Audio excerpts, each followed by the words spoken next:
It's okay, guys. It's okay. We'll do better next week. I promise you. We'll be better in the next. Oh, hey. I didn't see you all there. Welcome to week 5, the Matt Wilson pregame show. I'm Mike Daggs, Gerald Smith alongside me as always. Some horse in the background. Not sure what that's all Nothing about. beats a two-legged horse. Apparently the Aztecs don't beat a two-legged horse. Unless you're the DC Dragons and the Denver Nightwings. Dragon could eat a horse. Maybe. You'd think the Aztec Not if it's a Pegasus, it can fly away. Week 4 was not our week, but we'll rebound. We'll see. But hey, week 4 games in the book. Another great week of action. Week 5 getting ready to get started in just about a half hour's time. You excited? Oh, definitely. I'm always excited for SFL action. I always seems like a lot to say. Even though we already know how my picks have been going, and I've been disappointing myself. Oh, we were going to get into the one thing I did beat you in last week. Maybe not on the field, but at least with our picks. But we'll get into that a little bit later on. But first, why don't we go ahead and get started? We'll break down the upcoming weekend slate of games, the week 5 schedule. Get ready to get started just a little bit here on 8 p.m. Eastern time. Vancouver at Carolina. Gerald, you and I are going to call that game. We'll break that one down near the end of the show. At 8:15, kicks off Atlanta at Queen City. Got Petey Zeller and John Warren on the call, 2 of our newer broadcasters pairing together. Looking forward to hearing their game. That wraps up Friday. On Saturday, we kick off at 6:30 p.m. Eastern time. Seattle at Alamo City. It's going to be Colin and Rick on the call. I think that's, if I look back at the schedule, I'm pretty sure that they are like the 6:30 p.m. Saturday guys. Yes, Saturday is their day. And the greatest thing about them is, like, you don't have to say the last name. Just Colin and Rick. Everybody knows Rick with it. Yeah. First name basis with the whole league. That's it. Yeah, absolutely. So speaking of first name only, 6:45 p.m., Portland at Florida. Ramos, which honestly ain't even his first name. There's a fun fact. A lot of people think his name is Ramos Lynn. It's his last name. What's his first name? Super Mexican name. It's probably the most Mexican sounding name I've ever heard. Joey. So Joey Ramos Lynn and Mike O'Neill. It was Italian. Mike O'Neill on the Portland at Florida call. That's the 6:30 and 6:45 block. At 9 p.m. on Saturday, DC at Fort Worth. Tyler and Brett. That's another first name only duo. Yeah, when you've made it whenever you just refer to them by their first names, both of them. 9:15 p.m. Minnesota at Tulsa. Brandon Walters will still do his first and last name because he's still relatively new. He's been killing it. And Cameron Duty. 2 guys that have been killing it. Both of them been killing it. Cameron has that southern accent that just flows well no matter what he's doing. He can just read the menu, and I think it'd be interesting to me. I'd love to hear him read a menu. We ought to do that. Give him have a read. Maybe our producer, Cameron Irvine, can actually get us some sort of a Applebee's read or something like that, and he can just read out a menu. Get a sponsor. He can I want my Applebee's. That wraps up our Saturday block. There's no games on Sunday. Allegedly, there's some other game going on, but who cares? We have more games on Monday night instead. Games? Did I say games? Yes, 2 SFL games on Monday night. It's the most spectacular of spectacular Monday nights, Gerald. There's twice the fun. Yeah, and it's capped off by your team playing on Monday night again. Back-to-back weeks. Second time's the charm. Is that a saying? I guess maybe we'll be okay. It's gonna be. I'm sorry. I'll try to forget that's back there. Monday we kick off at 8 p.m. Eastern time. Arizona at Indianapolis. Chris Curtis, Anthony Ellison on the call. Looking forward to that one. We're going to cap off Monday with the Monday Night Spectacular, a special tribute game to Matt Wilson. It says Jacksonville and Mexico City on the schedule. It's not going to look like Jacksonville at Mexico City. It's going to look like the Tallahassee Pride at the Santa Fe Gorillas. You want to see what it's going to look like? Go back in the league's archive on YouTube. Check out a Season 5 game, because that's what the uniforms were. Way back. The Wayback Machine. Before my time. Yeah, absolutely. Before Gerald was even here. I may have still had hair then. I doubt it. I don't think you had hair since you were born all the way through now. That's true. That's fact. I think a little bit on the side. You got the side. I got too much on the side. It needs to be on the top. And probably other places that we don't need to discuss. It's very true. Again, we don't need to discuss on the air. Anyhow, Cameron Irvine, Charles Doherty on the Monday Night Spectacular. Tallahassee Pride at Santa Fe Gorillas. Looking forward to that game. and looking forward to a better outcome for my franchise. We'll see how that plays out for us, though. So, bunch of great games this week. We just laid them all out for you. We're going to talk about Minnesota at Tulsa first. It's a pair of 2-1 teams. Top 10 scoring offenses for both of them. Minnesota, they're currently on a 2-game win streak. Tulsa had 2 convincing wins to start the season, but then they were humbled in Seattle last week. Got beat pretty good. It's a Central Division battle. The winner could potentially take first place in the division, depending on what Arizona does for their squad later on in the week. Go ahead and break that game down for us. Yeah, like you said, Minnesota has won 2 straight games after losing in week 1, right? They started off, it looked like something similar to what they experienced last season, then winning the division at 4-8 last season. It looked like it was continuing that trend, but from week 1 to week 2, going on now into week 4, they're looking like, almost like they are back when they won the division 2 seasons ago as well, with a lot better record, right? And they have done so during this 2-game stretch with the run game from Colin Hart. Over the last 2 games, he's averaging 90 yards per game, and it's been a huge success, right? And in the receiving core, T. DeQueen is their leading receiver this season. She left Seattle, she came over here, and she's their leading receiver. And you know who name we haven't said in, I feel like, such a long time is a guy in Deezer Powell. Yeah. He is still alive. He's been around in the league a very long time.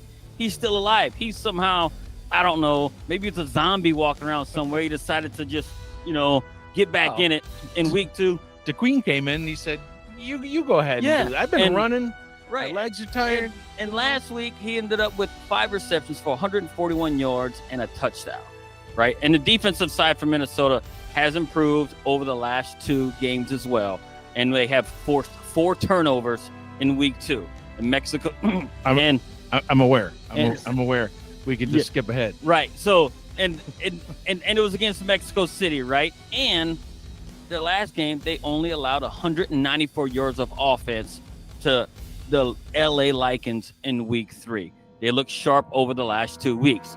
Now switching over to Tulsa. Tulsa fell last week, as you mentioned, and they didn't fall just lightly. They fell hard. They were embarrassed. Right. They lost 44-17 to Seattle after starting 2-0. And they could look, even though they lost, I think they have arguably the best offense in the league with the number 2 scoring offense across the league. They average 35 points a game and have the number 1 total offense in the league. The one thing that I noticed, though, looking at it, and I'm sure you're going to touch on it, is their offense, very potent offense. Oh, yeah.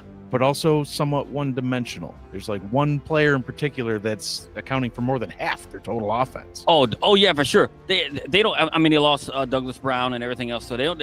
I think they're still trying to transition to see what they're going to do on offense as far as the run game go. But like you said, and Gabriel Manning, he is their offense. Right. He has 35 receptions, 610 yards, 7 touchdowns. All is number 1 in the league. Yeah. He averages 11.5 catches per game and 2 touchdowns per game. So the offense it runs through him right now. Totally. If somebody, game plans to shut their passing offense down, they could struggle. But they also have a league best in 3rd down conversions at 83% conversion rate on 3rd down. And their defense, on the defensive side, they're not doing anything really, really great. They give up a ton of points as well. They give up 28 points per game. And on the defensive side, they're not too bad. They're number 8 in takeaways, so they are kind of, doing good in that regard. And maybe that's how they are able to get the ball back into the offensive hands and actually be able to chunk it down the field to Gabriel Manning. Now, for a success for them to keep going, I mean, if they want to continue that trend, it seems like if Gabriel Manning is the guy to get the ball in hand, maybe that's what can keep him winning, or can it prevent him from winning by trying to force the ball to him? I guess we're going to find out. Yeah, absolutely. And the one thing that I'm looking for Tulsa to do, to maybe just change up their offense just a touch, because if people shut down Gabriel Manning right now, they shut down Tulsa. Plain and simple. Oh, shut no down doubt. Manning, you shut down Tulsa. Phoenix Jones, one-time Offensive Player of the Year. He goes back in season 17, if memory serves correctly. Was on the Aztecs, left midway through last season. Now he's joined Tulsa. Give that man the ball. Dude can run. He's a quality back, and it allowed a guy like, say, Ray Bentley took a back seat because of the skill level that Phoenix sure. Jones has, right? A younger guy to be able to come in and run over people like Bentley used to do back in his MVP days when Mexico City won the championship eons ago. At this point, it seems like season 10. So. Yeah. I remember it well. I was not part of the team. As soon as I got there, we've done less. Let's blame you. Yeah, it's my fault. Thanks. Blame you. All right. Well, that's Minnesota at Tulsa. Let's talk about one of the other games that's happening on Saturday. Seattle at Alamo City, 2-1 versus 2-2. Alamo City, they went 10-2 last season, Gerald. A fantastic season.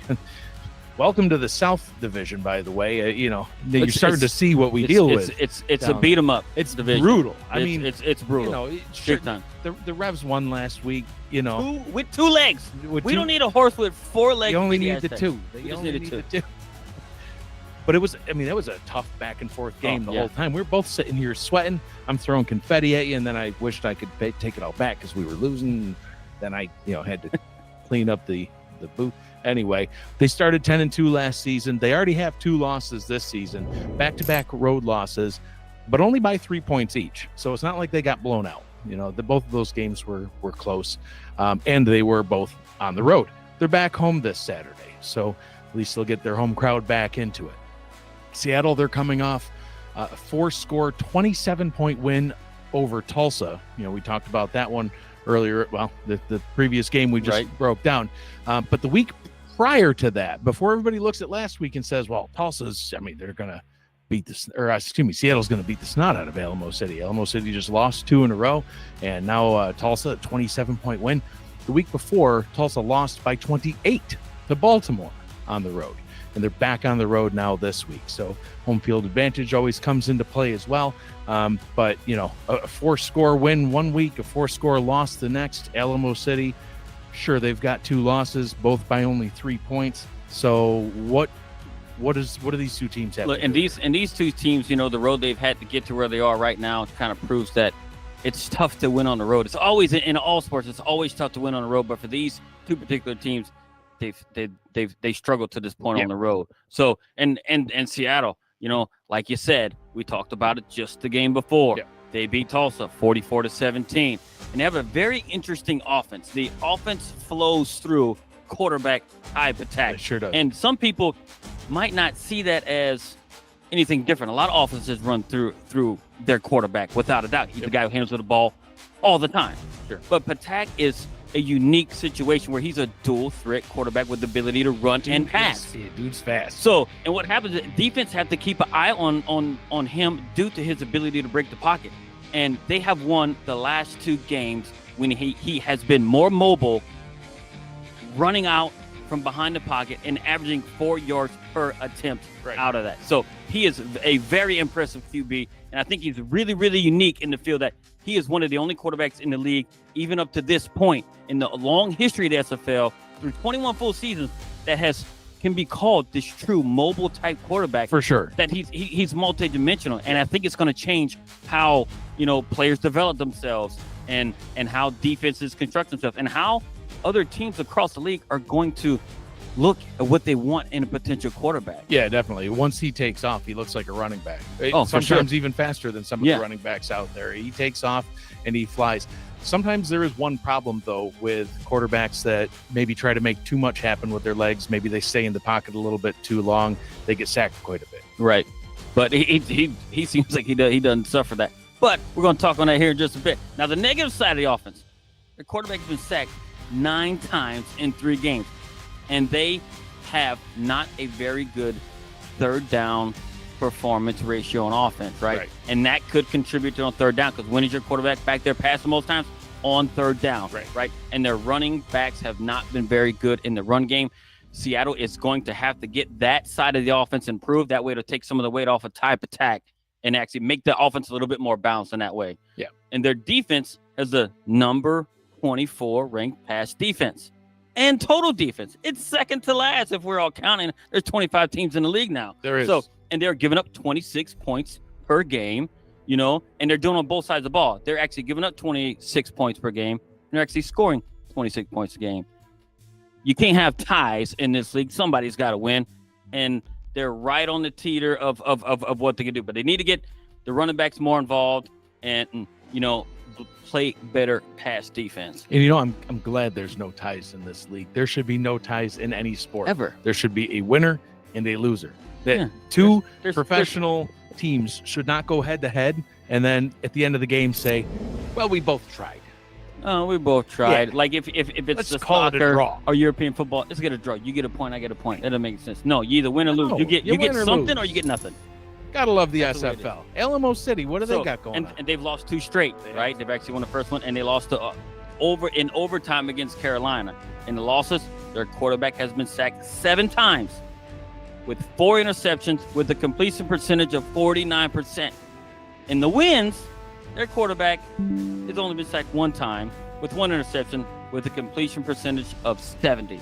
So it just goes to show protection on the quarterback and everything else can be key. Like here, and actually, and it actually has Brad Jones, and they maybe need to lean a little bit more on him now. Brad Jones, he's top 4 in rushing. So, with getting Fennec kind of, protect them and get him in a situation to make good throws. And we have seen Fennec knocked out of a game because he got hit so much, injured right at the end of a game. No quarterback from Alamo City ended up coming back in.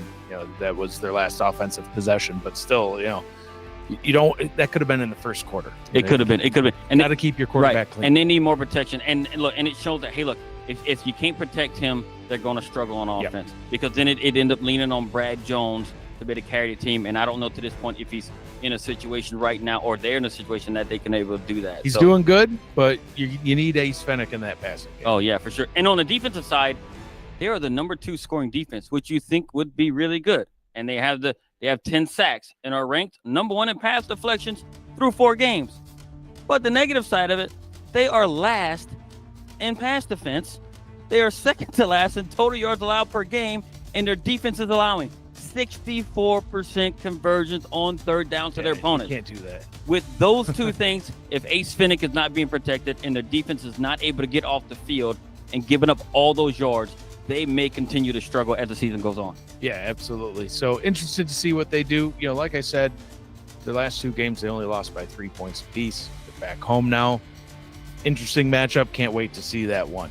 Let's get into tonight's games. Got about 11 minutes until kickoff, so we'll get into Friday here. Atlanta at Queen City kicks off at 8:15 p.m. It's another matchup of a 2-2 team versus a 2-1 team. Atlanta, they lost on the road last week to San Diego, only by 1 point. That's their 4th road game this season. It was a very good game, might I add. It was a very good game. Yeah, they've been on the road a lot. We're in week 5. This is going to be their 4th road game. It sounds like us. We have a ton of road games early on in the season. Yeah. Yep. So back on the road again. In Buffalo, Queen City, they beat Baltimore in week 1. Then they lost to Houston by 1 point. Another 1 point loss. These 2 teams, they play close to their opponents. Lost by 1 in week 2.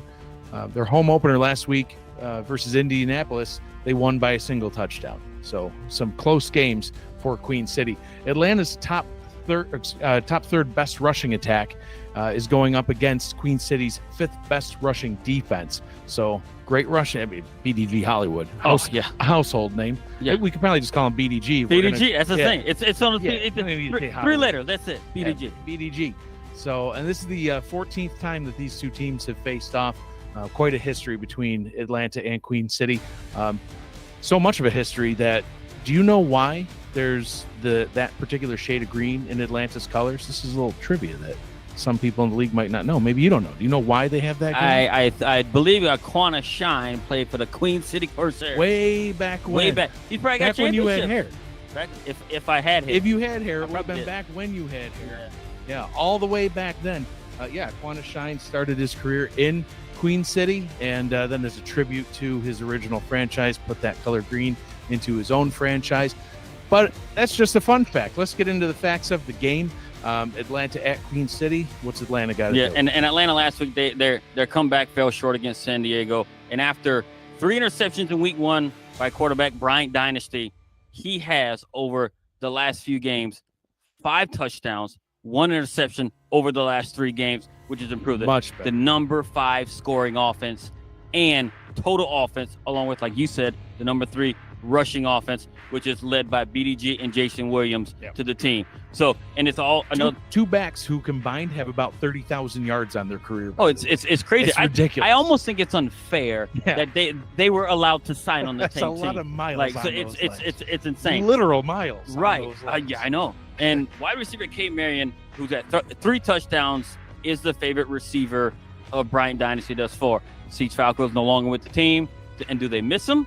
And his boot Chisholm in Miami, he's got some catches, but he's not getting the love like Kay Marion is getting when she's running out there catching passes. Yeah. So, and look, and they're number 2 on third down and third down offense. They're converting 63% of the conversions, on offense, which has been keys to their victories when they have won those games. The defense is solid, but it lacks pressure on the quarterbacks for Atlanta, right? They have a ton of linebackers. They decided to put them at edge rushers and coming in, and they just have not produced as expected. They have 1 sack over 4 games. I don't know. I thought we had the least amount of sacks. I think we got total of 2, maybe 3 on the season, but they got 1 sack over the course of 4 games. Yeah. The pass defense is number 20, but the strength is in the run defense, like you said. So if they're going to, kind of bring it all together, it's going to have to be in the run defense. All right. Well, Queen City, what do they got to do? Yeah, and look, I said Queen City's back, right? Back. I think they're looking like, they look back to their ring city there. Yeah. So, look, they had number 3 passing offense with the number 4 total offense. And James Walters, as a tight end, is off to a career start to the season with 29 receptions, which is number 2 in the league, 411 yards, which is number 5 in the league, along with 2 touchdowns. Yeah. And not to mention, it just shows how good they are on offense. They actually had the upset win in week 1 when Eric Price goes out and the backup comes in and actually helps them beat the 5-time champ in Baltimore. This shows you how complete they are on offense. They can just plug and play anybody in there, and it seems to work. Especially at that tight end position. James Matthew Jr., I remember when he came into the league, and he was good even in his rookie season, skyrocketed from there, and now is the leading receiver on the team. Oh, yeah, and it's amazing. And it's kind of, he had number 2 in reception behind Gabriel Manning. Right? And he's number 2 as a tight end. It shows how involved he is in the offense for Queen City. Defense. This is the best defense you know nothing about. Look, and on the surface, their stats will not jump off the page, but they have 6 sacks through 3 games, with its 8th best, number 6 scoring defense, and the best thing that this defense does better than any team on third down is they only allow 38% converted to their opponents, which is best in the league. I'm sure nobody knows that. The league average is allowing 54%. They're down to 38%, so they're shutting teams down on third down. Well, there you go. That's going to be an exciting game that is going on in the same time block as ours. So two great games tonight, because we've also got Vancouver at Carolina. Vancouver, they're not quite the scoring juggernaut that they have been in seasons past. They've been in the top 5 in offensive scoring in 6 of the last 8 seasons. Currently, they're outside the top 10. They are winning games. They had 3-score wins in weeks 1 and 2, but then they got dominated by Canton last week. But you almost want to give him a pass because Canton's just dominating everybody. Who isn't Canton dominating? Carolina, they lost their first 3 matchups. Tulsa pummeling them in week 1, and then they lost to Atlanta, who we just spoke of, and DC, but only by 1 score each. And then they finally found their first win last week versus Alamo City, a 3-point win. They've met 5 previous times. Vancouver has won all of those games. Talk about ownage. Yeah, ownage. Pretty much. So, Carolina hoping to change things up tonight. What do they got to do? But let's talk about Vancouver. Well, to say the least, that the offense got shut down is it's a complete understatement because they just got dominated. But the offense does have the number 7 rushing attack in the league with Robert Redford, Pravado, and Sudo Nakai. And they're one of the teams too with their running backs actually involved. 2 halfbacks and a fullback. Quite a bit, right? And that's giving them much of their success. And Sudo Nakai, who probably gets the ball least at all, he's averaging over 6 yards a carry. That's all you need. Feed the little middle schooler, as I call him, and give him the ball, because I don't think people can see him. You can just run right by him, right? So, and the offense has stayed mistake-free in their 2 wins with only 2 turnovers in those wins. Yeah. So that's really good for the negative. and it's kind of uncommon to say for a Vancouver Legion offense. Exactly. They are ranked 23rd in the league. It's mind-boggling. Which is third best in passing offense. They're usually way up there. Usually really at the top. It's kind of really uncharacteristic of them. I don't know what they're working on, everything else, but I'm sure N.A. Hamilton has and Charles have a plan laid out to kind of correct that. Part of it could be they might miss Chris Curtis, who's now in Carolina. Possibly. Now, going to the defense side, it's where they shine, right? They're top 10 in every defensive category with the number 8 ranked rush defense. The defense has 10 sacks through 3 games, second best in the league. So they know how to apply pressure to it. And like I said, I'm saying with you, I think they get a pass from last week. Why? Yeah. Because they just played a team that just is chewing everybody up and spitting them out like it's terrible food. Right? So in Carolina, they were off to 0-3 start, right? They had the first one last week, overtime win against Alamo City, where they both missed game-winning field goals. They went to overtime. Yeah. Carolina got it and went down and scored. But they have had a lot of one-score games as well. So, and it's tough to put a finger on what is wrong in Carolina, right? You know, on paper, the offense is solid as the number 6 passing offense, and they get 63% of a third down conversion rate. So it kind of makes you wonder what is wrong. Having those numbers, you think they have a lot more points, but that has not translated into get them any points when they're only getting 17 points per game. Right. You would think you would be in the mid-20s, maybe 30s with that kind of success on offense. Their defense, I'm going to be a little bit harsh. Harish and the ownership there, I love you guys, but there is nothing good to say about the defense. The stats are the stats. They're just plain bad. Yeah. Third worst in yards allowed. Second worst in allowing 29 points per game, which is second to last as well. And the defense has to improve for them to turn their season around. I think that's where it starts on the defensive side for them. I agree. All right. We're going to get this this week started. Season started whatever. 5 weeks ago? A whole month ago. We're gonna get Friday night started less than 2 minutes. Let's go over our picks real quick. Currently, so one thing I won at this past weekend. I'm at 8-3 on the season. You're at 5-6. Terrible 5-6. Last week you picked Baltimore, Canton, and Indianapolis. I picked Florida, Vancouver, and Queen City. I should have kept riding that Canton train, and I would have. I jumped on the bandwagon. You did, and I did. I hopped off. First game up, Minnesota at Tulsa. Who do you got? I just think it's just too much of Gabriel Manning. I think Tulsa takes it. I agree. I think Tulsa's just going to, they're going to get Minnesota's number in that one. Seattle, Alamo City. I take Alamo City. Alamo City knows how to win at home, not on the road. Seattle, the same thing. Knows how to win at home, but not on the road. I can't disagree with you. Based on everything that we talked about breaking down that game, Alamo City, I think they're going to take that one as well. So far we're picking the same teams. Last week we didn't pick anything same. Maybe I got to start copying you some because I need wins. Atlanta at Queen City. Who do you got? I got Queen City. Let's go Buffalo. Because Queen City is a neighboring city to us where we live at. So Queen City looks really, really good. I like what I'm seeing from them, and I think they kind of win this week, and I'm picking them. I think you might be right, but I'm going to go with Atlanta just to change things up and do something different. And I think that BDG Hollywood, Jason Williams, that rushing attack Bryant Dynasty, I think he's going to connect up with Boo Chisholm. I think they get it turned on this week. I think they beat Queen City on the road. We'll see. Hey, Friday's getting ready to get started about 10 seconds from now. We got to get in the booth and get this game going. We've got a good one coming up for you next. Stay with us. Don't go anywhere. All those things. Let's get week 5 started.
Good evening, everybody. Week 5 SFL action kicks off tonight from Raleigh, North Carolina, as the Carolina Skyhawks play host to the Vancouver Legion.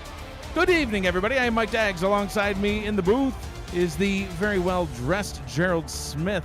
Keeping track of stats for us tonight, Ike McBride and Declan O'Rourke. You are watching the Simulation Football League, presented by APM Music on YouTube. Gerald, how you doing tonight? Doing good. Got you wearing that Rev Blue after the Monday night game. Rev Blue. It sure is. If you watched the Matt Wilson pregame show, he was wearing blue for the Rev. Well, I'll give you that it's blue, but that's about it. So we've got the 2-1 Legion. We've got the 1-3 Skyhawks. Like we talked about in the pregame show, Vancouver started off. They won in weeks 1 and 2. Had a bye week in week 3. They lost in week 4. Carolina, they kind of had the exact opposite happen. They lost in 1, 2, and 3. They won in week 4. Got an exciting one. Getting ready to get started here. Yeah, and here they both got ones in the win and loss column. One undesirable, one very desirable, and now each of them have a chance to start another streak of their own. Oh, we'll see how it plays out. As Matt Wilson would say, there's only one way to find out. And that's on the field. We'll get down to the field, get this one started, where Chance to win kicks it off. Carolina starting things off on offense. They'll kneel it down in the end zone for a touchback. Christian Bachagalupi, the four-season player, now in Carolina. On the kneel down. Matt South. He is the quarterback for Carolina. Just shy of 1,000 yards on the season, third best in the league. 79 of 130 so far throughout this season, 3 passing touchdowns. He has thrown 6 interceptions. He's going to have to clean that up. Starting off with a run to Ike McBride. She's good for a gain of 9, averaging about 3 yards per carry on the season, 3.3 officially, and gets a 9-yard carry there. Yeah, and that's how they can look. And that's the way you start out a game, right? Coming off of a win, you come out and you give it to your big back there and get 9 on first down. This time the ball is going to go and get handed to Harish Prasad, the wide receiver turned running back. He's also averaging about 3.3 on the season. McBride, the leading back here in Carolina. About 250 yards on the season on 73 carries and 3 touchdowns. All of those are top 10, top 5 or better in the league. Third down in inches, and she's caught up behind the line, but gets the first down. Moving the chains, let's roll through the rest of the Carolina Skyhawks starting offense. The fullback, Hattori Hanzo. The wide receivers, Chase Earl, Riley Quintero. The relocated albino, Chris Curtis, and Christian Bachagalupi. The tight end, Vince DeSantis. Kate Palmer is the left tackle. At guard, Ricky Rigatoni and Chris Cross. Prasad, leveled. Brought down right at the line. Josh Farnsey on the TFL. Yeah, and he actually had, Harish on that run, but previously it just showed you the sheer power of Ike McBride. And she's actually been showcasing that type of power ever since she joined the league. Oh, yeah. Some 8 seasons ago. Very much so. Punishing runner. Second down and 11. Trips formation up to the top. A single receiver down to the bottom. South rolls out to his left. Throws over the middle of the field. Tipped and picked off, and we're going back the other way. Crossing the 40. Keeping on going all the way up to about the 32-yard line. Flag on the return, but Marquise Reed with the pick. Yeah, and they'll sacrifice that for keeping the pick right there. Marquise Reed, the former DB turned linebacker, coming over here to Vancouver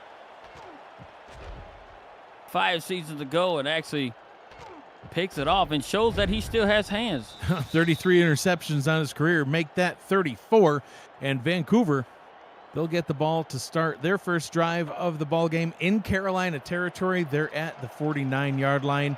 Christian Brown leading the offense out onto the field. Just shy of 500 yards on the season. Like you talked about earlier on in the pregame show, Gerald, the passing offense of Vancouver, not what we usually see. all of Brown's stats down near the bottom of the league. He's going to hand the ball off to get the game started. Nice carry by the middle schooler, Pseudo Nakai.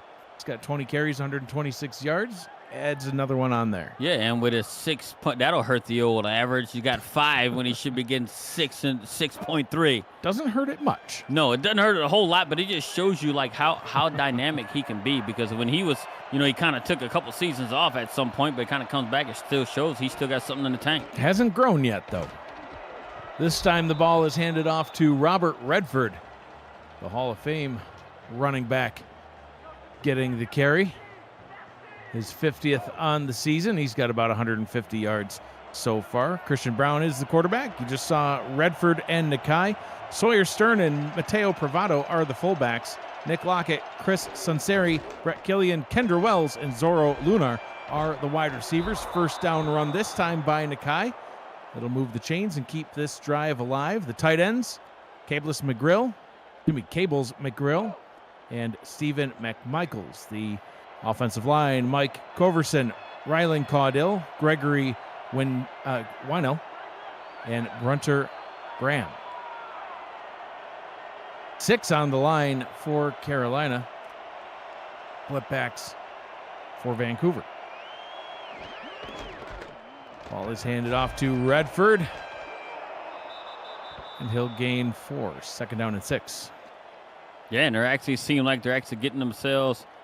They're slowly inching down, but they're getting close to field goal territory here. And they've been doing a lot of it in the run right here. So it seems like they're at least early on, they're sticking to the run game, which has kind of been their strength thus far this season. Nakai with another carry. That one good for 3. Third down and 3. And so far, we have not yet seen Christian Brown throw a pass. Yeah, and I know head coach Andy Hamilton isn't afraid to throw the ball, but look, I mean, he's using his star personnel to his advantage right now, right? In the run game. Another first down on the ground. Robert Redford takes his third carry. Good for a gain of about 4 yards. First down and 10 on a drive that's already starting to chew up some clock. We're approaching midway through the first quarter. Yeah, and it seems this drive started out at midfield and they only just passed the 30. Yeah, after 6 plays. Crazy. Another handoff. Nakai gets this one, but almost immediately wrapped up by Danny Stinson of this Carolina defense. Hey, speaking of the defensive line, Christopher Colon, Levant Irvine, May Carter, and Phil Hall. The linebackers, Danny Stinson, Mojo McLean, and Shravan Prasad. The secondary, Tristan Hatley, Davidson Joseph, Skippy Curtis, J.C. Wallace, Chris Delro, and Ibari Aman Iglin.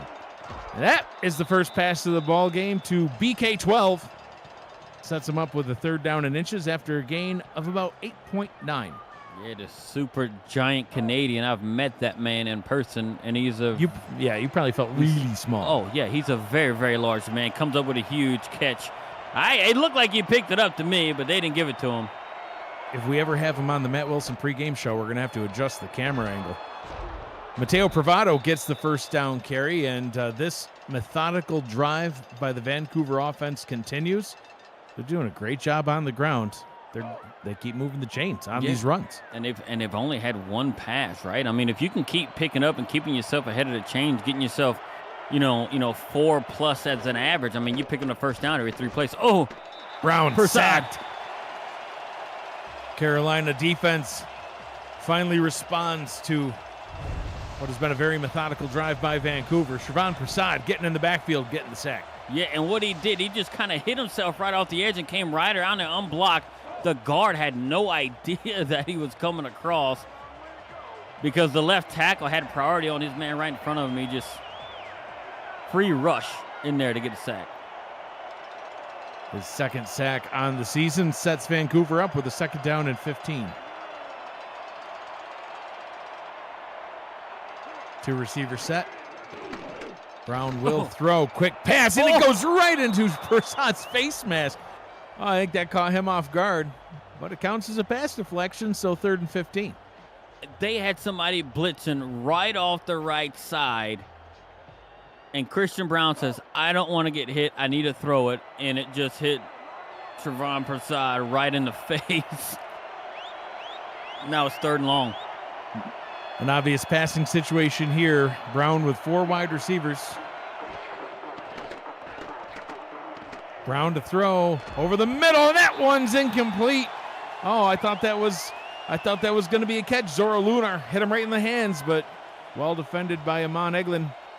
And it's going to bring this lengthy drive to a close. They're in a field goal range, though. Chance to win on for the kick. And that was back-to-back plays with Amon Eglin coming. In the previous play, he come blitzing right off the edge to force that throw by Christian Brown, which was deemed incomplete. And there he does laying a hit on the wide receiver to knock the ball to the turf. 7th field goal made on the season for to win, and that puts Vancouver out in front 3-0 over the hometown Skyhawks. Points off turnovers, not as many as they had hoped, but always a key to success. Well, I mean, look, I don't know if if that was something that's telling. I just think right now, I don't know, especially after last week, if these few passes that we've seen here, how much confidence Vancouver has in that passing game and the ability to push the ball down the field by the quarterback and the passing offense. I don't know. Kick goes out of the back of the end zone. Another touchback to get this drive started. Matt South had 1 passing attempt on their opening drive, and it was picked off. 4 rushing attempts total, 2 by Prasad, 2 by McBride. We'll see what they do this time around. 3 receiver set. And this pass, whoa, Gerald.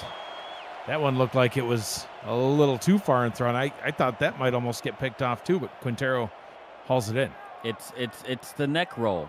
He's got that neck roll. It gives you superpowers on the field because he isn't a very tall guy at 5'11", and being 200 pounds, but that, I'm telling you, that neck roll or whatever it is, collar, it gives a player superpowers. McBride. Look at McBride. She's got one too. She's bullying people over. Yeah, this is a little neck roll.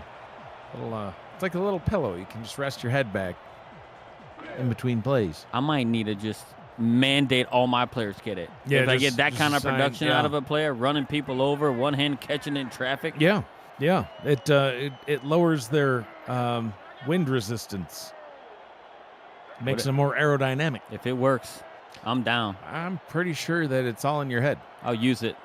All the help we can get. 1st and 10 from the 30. Short drop by South. Drops back a little more. Throws. That one's picked. Back-to-back drives with interceptions. This time, Emmanuel Blackman with the INT, and Vancouver takes back over in Carolina territory. 2 drives, 2 interceptions right there. And I don't know if it was a good pass, but Quintero was bumped off of his route by his own man and just delayed it right there. Matt South threw it to a spot, and Quintero, after being bumped off his route, I guess just couldn't get there. Tough start for Carolina. Blackman with his 4th interception on the season. He was top 3 in the league coming into tonight's matchup. Nice run, and it ends in a flag. Take a look at that. Robert Redford gaining about 8, and then additional yardage tacked on top of it. Personal foul variety of the face mask penalty, Gerald, as there's still 2 varieties in the SFL, the personal foul variety and the incidental variety. So you rush for 8, and then you get another 15. That's 23 yards. There you go. We didn't even have to check in with the stats crew on that one. Good man. I'm so proud of you. A 3-yard gain there. 2nd down and 7 now. And, Vancouver off to an excellent start. You mentioned their defense getting things done for them. Canton able to just run all over them last week, but first couple of weeks they looked strong, and so far doing everything they need to do here in this one. Nice run once again by Mateo Privado, his second carry of the ball game. That one good for a gain of 3, 3rd and 4. So we're look at Andy Hamilton, also in blue. And he's got a nice beard. Oh, yeah. His beard is better in person. Yeah. You know, I thought Andy Hamilton was a shorter man. He's like a tall guy. No, he's tiny. Compared to 6'4" Dags. I don't know what to tell you. But for like a 5. Oh, Shervan Prasad. Like a 5'8" nothing like me, and he's tall. Prasad brings Redford down right at the line. Looked like it might even be for a small loss, but they'll spot right back at the line of scrimmage. And 2 drives in a row where the defense gets a takeaway and the offense able to capitalize. Well, technically the offense not able to capitalize on points. Special teams getting the points done. Chance to win, getting his second field goal. After what I said about them in the pregame, I'm sure they was listening. They probably was cussing me up and down the locker room. They came out and they said, that guy wants to talk crap about us with his lame blue shirt, huh? Watch this. They come in there and they're putting their backs against the wall right there. And it's 2 drives where they were able to stop Vancouver and force field goals. And it's still a 1-score game. It's almost like it's not a whole lot damage done. Yeah, it's drive killing. You allow the team to put points up with the turnovers, but you're still, 1 score by you can get you the lead. Now imagine if Vancouver had started on their own side of the field. Maybe the defense would have been able to hold them out of field goal range as well, and it could be still 0-0. On the defensive line for Vancouver, Lindsey Timpson, Bobo Caudill, Achilles Papatonis, and Gerald Giudice, along with Mike Rory at linebacker, Josh Farnsey, DJ Woods, and Marquise Reed. McBride runs around to the right, gains 6, 2nd down and 4. The secondary, we've already met Emmanuel Blackman as he got the interception on the last drive. Michael Lister, Zach Lay, and Will Stern are the other corners. The spreadsheet fanatic, Mark Lopez, he's the free safety. Drew Hamilton and J.J. Winfield are the strong safeties. That one bottled up right at the line. They'll spot a 2-yard gain, 3rd down and 2 coming up. See if we see a run or a pass here, Gerald. There's been 3 pass attempts by Matt South, 2 completed to Vancouver, 1 completed to his own team. Well, I think right here is Ike McBride territory right here. If I had to guess, I'd run right up the top against the tight ends. There you go. Do it. Right where you said to go, and McBride gets it done, moves the chains, and keeps this drive going in the waning moments of the first quarter. See if they get one more snap off before the clock hits 0. I think if they can get Ike going, right, and have her success like she's been having so far, I think they can have her. Oh, a nice pass over the middle's complete for good yardage. Harish reliving his wide receiver days. Sure was. He says, I still got it, guys. Look at me go.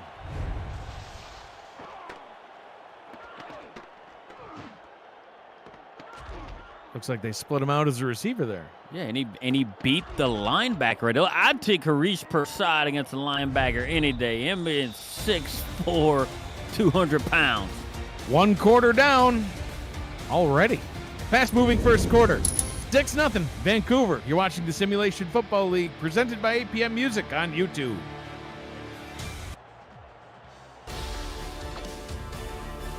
Aerial coverage of today's game provided by Dags DroneWorks, aerial photography and videography services for real estate, events, marketing, and more. Not funerals. Yes. Learn more at DagsDroneWorks.com. You got to expand. Josh Zirkle, we love you, buddy. Beautiful shot of downtown Raleigh, North Carolina. Get the second quarter started. I am Mike Dags. He is Gerald Smith. We've got Ike McBride and Declan O'Rourke with us on stats. Cameron Irvine back at SFL Studios on the production. Flipbacks now on 1st down and 10 for Carolina in Vancouver territory for the first time tonight. Oh, they shortchanged Ike there. Yeah, she definitely got a yard. I don't know how many running backs would literally get by, because I've seen a lot of running backs get stuck behind a lineman. She pushes them out of the way like, move. Can't you see I'm going somewhere? Just move.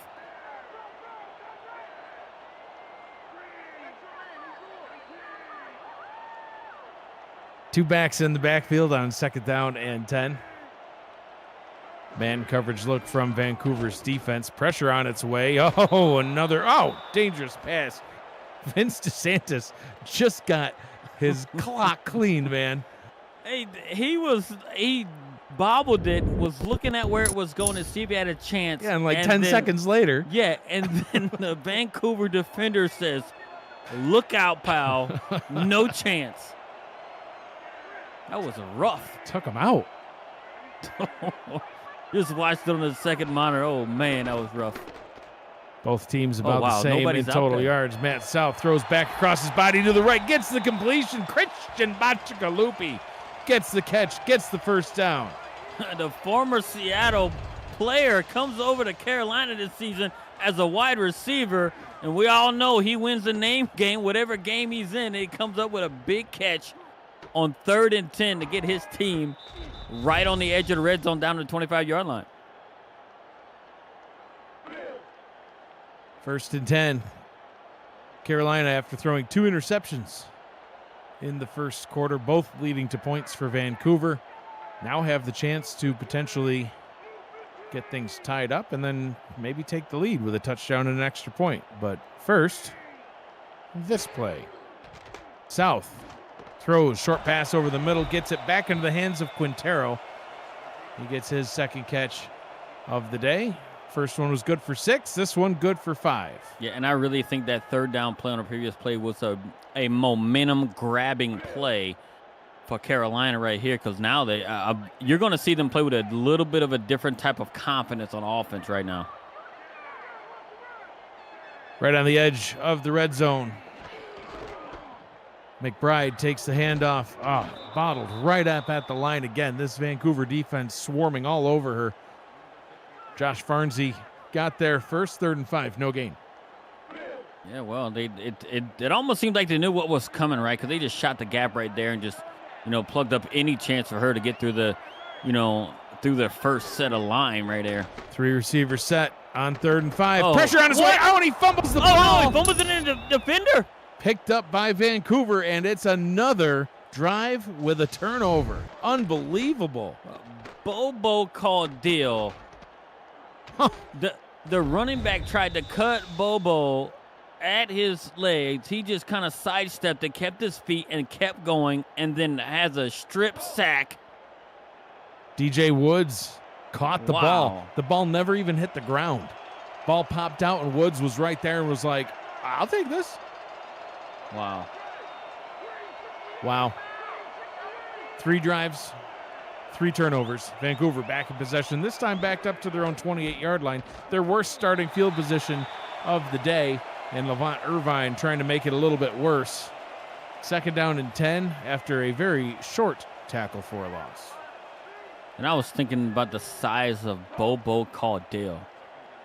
I think anybody would drop the ball if you have a 6'7", 350-pound man grabbing you. I'd rather not. Oh, look at it. There we go. Defense gets in the backfield this time and gets another sack. Ibari Aman Eglin with the sack. And that's the 3rd big play he's made on defense this game. He almost had a sack early. He had a real big pressure. Then he just jarred the ball loose out of wide receiver's hands that forced a field goal attempt by Vancouver. Now he's got, after that sack, it's now 3rd and 15. They're looking to maybe get a stop here on the 3 and out, get the ball back. Trips down to the bottom.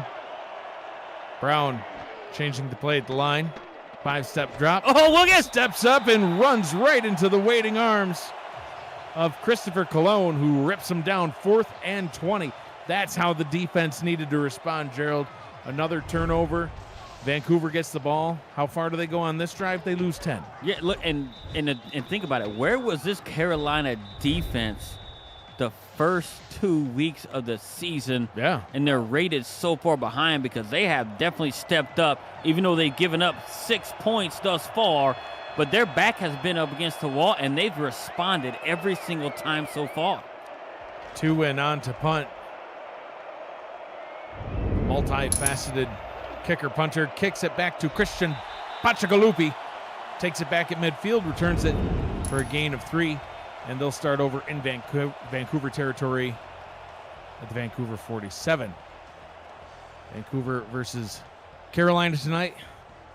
Combined sacks and pass completion.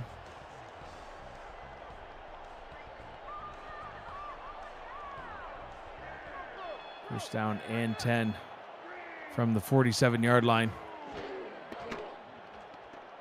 South rolls out. Oh, and no. Throws another interception. Josh Farnsey gets the pick. This is incredibly disheartening for Carolina fans. The offense just can't help themselves. Well, I don't know what to say here because their defense is putting them in positions to succeed. They got the ball in plus territory. And on the very first play, you just toss it right back to the opponent. And this is the fourth turn, 4 drives for Carolina, 4 turnovers. Yeah, 3 interceptions and 1 fumble scooped out of the air. 4 turnovers, 4 sacks, 5 pass completions already in this ball game. That's combined. Yeah. Unbelievable. Strange game. Yeah, I don't think I've seen a game quite like this one yet, and we're still only not even midway through the second quarter. If you're new to the Simulation Football League, welcome. The SFL is football for everyone. Get off the sideline and start your player today by joining our Discord server at simulationfl.net. Click the Join the Community button and begin your career, or just to meet the stars of the SFL on and off the field. It's never too late to get involved. Heck, the next minor league season's right around the corner, Gerald. It'll be here before you know it. Defense once again. Amon Eglin gets right into the backfield, makes the play. They need to put in I know you heard of defensive spies on offensive player. They need to have an offensive spy for the defensive player because Eglin was in on he made the last 2 tackles. He's been all over the field this first half. They need to figure out where he's at and try to neutralize him or something. I think they call them blockers, those offensive spies. A deep drop this time by Brown. Throws down the right sideline. That one's incomplete. Tried to hit former Mexico City Aztec. Go Aztecs. Nick Lockett. Can't bring it in, though. 4th down and 6. And once again, the defense does its job. Gerald, this defense has really been impeccable so far for the Skyhawks. Yes. And the offense can't get out of their own way. After I drugged them through the mud You did. And at the Matt Wilson pregame you beat show, them down. I did. What was the quote? There's nothing good about them? There's nothing good about the defense. Well, what's good about them is that if Vancouver had started in their own territory on all 4 of these drives, they'd have no points. Because the first 2 possessions for Vancouver started in Carolina territory, and that defense was able to get the stop, hold them to a field goal. Now they've turned the ball over 2 more times and held both of those turnovers to no points. If I'm Still not mistaken, 6-0. I think the last 2 turnovers that they had was 3 and outs that they forced by Vancouver. They sure were. The drive before this one, Vancouver lost 10 yards. That was the whole possession. They went backwards. Now the offense has to get something going. McBride takes the carry. She's the one bright spot of the offense so far, averaging over 4 yards per carry. Able to only gain a couple on that one. Has over 30 yards on the day. 2nd down and 8. Yeah, and it was it's like if the offense can somehow muster resemble half of what an offense should be, they might be winning this game right now. South throwing it, and it's incomplete. Tried to hit Vince DeSantis, the tight end. He got hit hard, but DeSantis has to haul that one in. These receivers and tight ends have got to help South out and get this offense going. Yeah, look, he almost got as many completions to his own team as the other team. At one point, he did have more to Vancouver than he had to his own squad. 3rd and 8, trying to keep this drive alive. Play action. Quick pass over the middle. Way to hold on. That one goes to Bachagalupi. Hashtag throw it to the former tight end. Christian Bachagalupi, tight end turned wide receiver. I forgive you for that move, but gets the completion there and keeps the drive going. Yeah, and I don't know, like it kind of kept the safety stayed back a little bit, right, and brought the linebackers up. I don't know out of 3rd and 8 who they were fooling with a play action there, but it seemed to work on Vancouver as the linebackers came up and vacated that area. He was able to complete the pass for first down. Harish Prasad watching the game, excited that Matt South was able to complete a pass. His 5th of the ball game. There has been some. Yeah, some. South ready to throw again, this time over the middle into very tight window, and gets the completion to a wily old albino man, Christopher Curtis, with the catch. Yeah, and I don't know what he's doing at night with a visor on, but he's rocking it and actually got his first target, first catch. Dude can't see anyway. Yeah. Sunglasses or not. Maybe in a weird way, it helps him see. Yeah, it's like when one sense goes away, the other ones are stronger. So maybe it's like an echolocation thing. Like yeah, it's like Daredevil. He can sense the ball. Yeah, like Daredevil. I'm a comic book guy. He's a superhero. He is. He caught a pass, so that's something. South, short drop, quick pass over the middle. That one's incomplete. Was trying to get it to McBride. She was blanketed pretty heavily. Second blanketed. out. It looked like she was Mugged. being mugged. Yeah. Right there. I don't know how a flag didn't come out the whole time. She had to shoot a guy off of her to even try and catch the ball.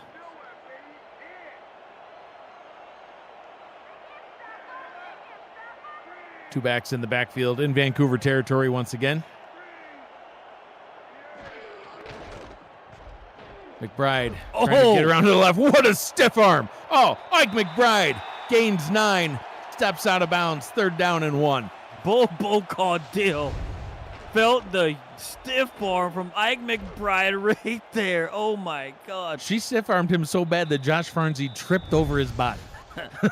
That big man hits the ground, I tell you. It might have a little bit of shake at it. Yeah, seismic event down on the field knocked him down. Oh, man. Ike McBride. Good God. 3rd down and 1. Outside of field goal range, they need this yard to keep the drive going. Their best drive of the ball game by far. 3.5 to go in the first half. Ball handed off to Harish Prasad. Fresh pair of legs. Looks like he's been saving that energy up. Gets the first down. Moves the chains. I tell you what, is it just me or did Harish Prasad go on a diet this offseason? He's a little smaller than he once maybe was. he said, I got to get a little more fit. People going to see me a lot more with a different number, and I need to run the ball. I'm going to slim up. He's looking good. Might just have less pads on so he can run a little faster. I don't know. You wouldn't think with his injury history he would wear less padding, but maybe he went to spin class a little bit more this offseason. May have. Yoga or something. South has time. Throws. Gets McBride in stride inside the 15-yard line. First down and 10 in the red zone. What made this play happen was a protection from Kate Palmer, Ricky Rigatoni, and Chris Cross coming and holding the defensive front from Vancouver. Yeah. For Matt South to find an open receiver and Ike McBride going across the middle. And she actually came out of the backfield to make that catch, too, and got about 15 yards. Yeah, Matt South looked nice and comfortable that time, even though the pocket looked like it was collapsing around him. Offensive line held strong. Another pass to DeSantis that he can't quite haul in. That one looked like it was a little bit behind him. Yeah, it's the DeSantis' 3rd target, and he's yet to reel one in. He had a couple of opportunities, and he just kind of dropped the ball there. But here's a huge opportunity. Look, it would be something here to have 4 turnovers, and if Carolina's able to get in the end zone and take the lead here, the defense can say that they doing great, without a doubt. South rolls out to the right, throws to the right. That one was a little too well covered for my taste anyway. Michael Lister in on the coverage. 3rd down. Yeah, I think on that one, Matt South got a little bit greedy. He should have targeted Chase Earl on the straight out route toward the sideline. He had positioning and was more open. But I think Matt South was trying to get it closer to the end zone right there. But it was, he should have chose Chase Earl there because we could have been looking a little bit different 3rd down. Play action. South rolling out to the left, throws to the right in the end zone. Touchdown! Carolina gets on the board. Christian Bachagalupi. The favorite wide receiver so far this game in Bachagalupi pulls in his 3rd reception, which is 48th yard and a touchdown, and an extra point will give his team the lead after 4 turnovers from the other. This is the only drive they have not turned the ball over. It is. And it's resulted in points. Not just points, the first touchdown of the ball game. And we are a Malone Brown extra point away from Carolina taking the lead. So, Gerald, let's break down these drives. Carolina, they had a 5-play drive that ended in a pick. They followed that play up with a 3-play drive that ended in a pick. So they move on to the second quarter. They have a 10-play drive that ends in a fumble that they lost. Then they have a 1-play drive, immediately throw another interception, finally getting around to an 11-play drive, 79 yards. Takes about 3 minutes off the clock. First downs gained. Vancouver's only had 4. Carolina's had 10. I mean, the whole first half was all Vancouver. And then suddenly in this last drive, quite a momentum shift. Now I'm going to do a little bit of math because we got the drive summary sheet up. Vancouver only has 51 yards of total offense after getting the ball on 4 turnovers versus Carolina, who has, just on this last drive, more yards than that. Yeah, almost 80 yards. Wild. Well, that's what a good defense will get you. And Carolina defense, man, they came to play tonight. Brown throws. That one's incomplete.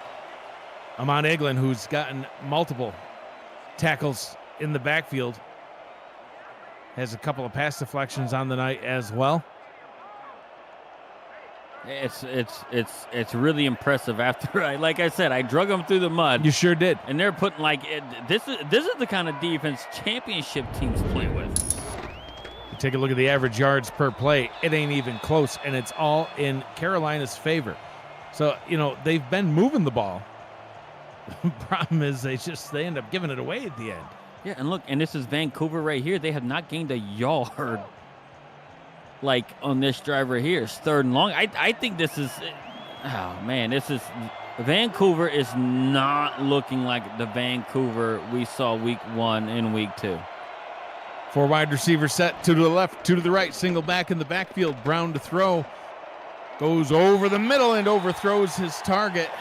4th down and 10. And Gerald, if I'm not mistaken, that is, and I am not mistaken, in fact, that's the 3rd consecutive 3-and-out. It sure is, and I don't know. I don't know what's going up with the quarterback there, but it's like he doesn't have confidence in his ability right now. And I hate to refer to last game, right? That hey, look what Canton put on Vancouver, kind of broke him a little bit. But hey, you got to put that in the rearview mirror, and you got to come to, a new week, new game, and play ball. Yeah, absolutely. It's time to win tonight. Vancouver quarterback Christian Brown. There's his current stats, Gerald.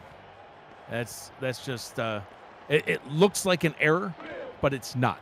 That looks like baseball game stats right He is there. 1 of 7 for 8 yards, and we are 7 seconds away from the 2-minute warning. This is insane. I don't think they're going to get over 50 total yards. Well, I think they got over 50, but holy cow, man! Matt South getting it all across the middle to Riley Quintero. I don't know. This is almost a repeat of what Kent was doing to them the previous week. Well, Carolina clearly watched some film. 2-minute warning here in the first half of this one.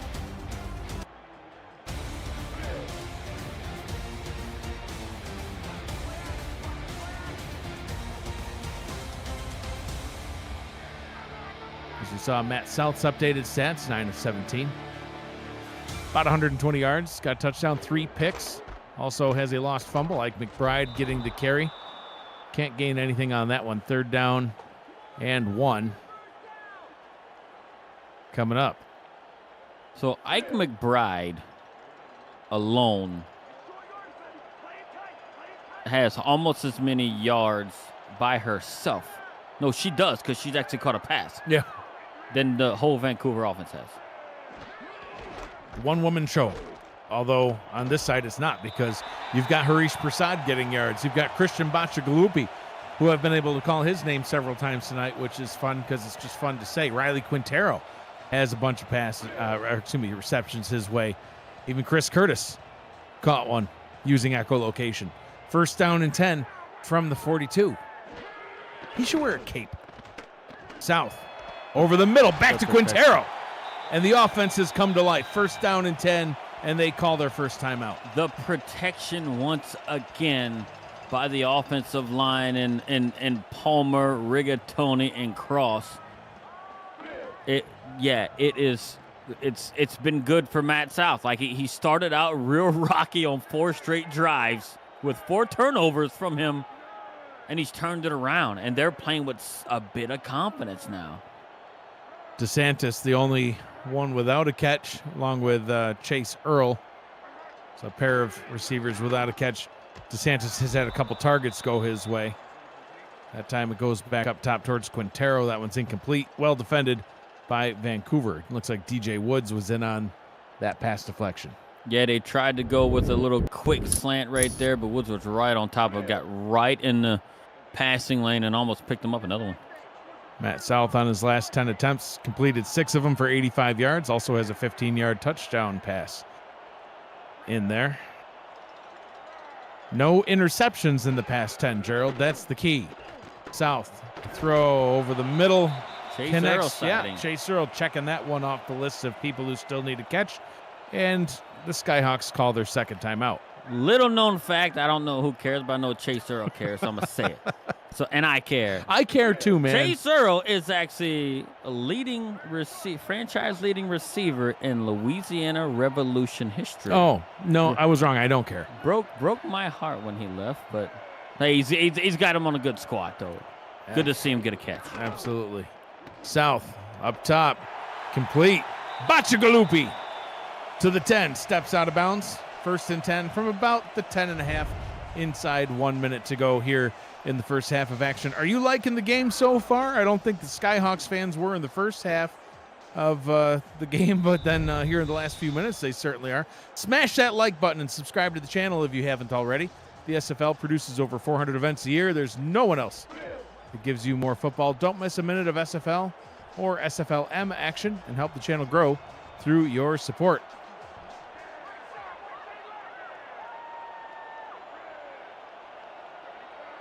They can still pick up a first down at inside the 1. Chris Curtis gets a catch, gets 3, 2nd and 7, 54 seconds to go. I need to comment on his uniforms. The all white is such a classic look, and Vancouver does it really, really classy. As we see the referee dancing. I don't know what that was. But man, these blues and the way that their wings come off their helmet is something. It's something really special. You just got to think about blue tonight. It's nice. Yeah, blue's a great color. South to throw, end zone, and it's caught. Touchdown! Bachagalupi gets number 2. Bachagalupi actually stopped. Matt South throws it in the only way. I don't even think the defenders knew it was coming. He had to stop and get down and get it. What a strange throw, but he knew he threw it only where his guy was going to get it and knew it was coming. Almost like a back shoulder, but not really. It was so weird. He just got it, and they didn't know it was coming. Collapsed around the ball. Yeah, but it was amazing. And I look on 2 straight drives, after 3 and outs by Vancouver, they've marched down the field and scored 2 touchdowns. I could not have foreseen this happening. No. After a 4-drive, 4-turnover start from Carolina, and Vancouver only mustered 6 points, 2 field goals.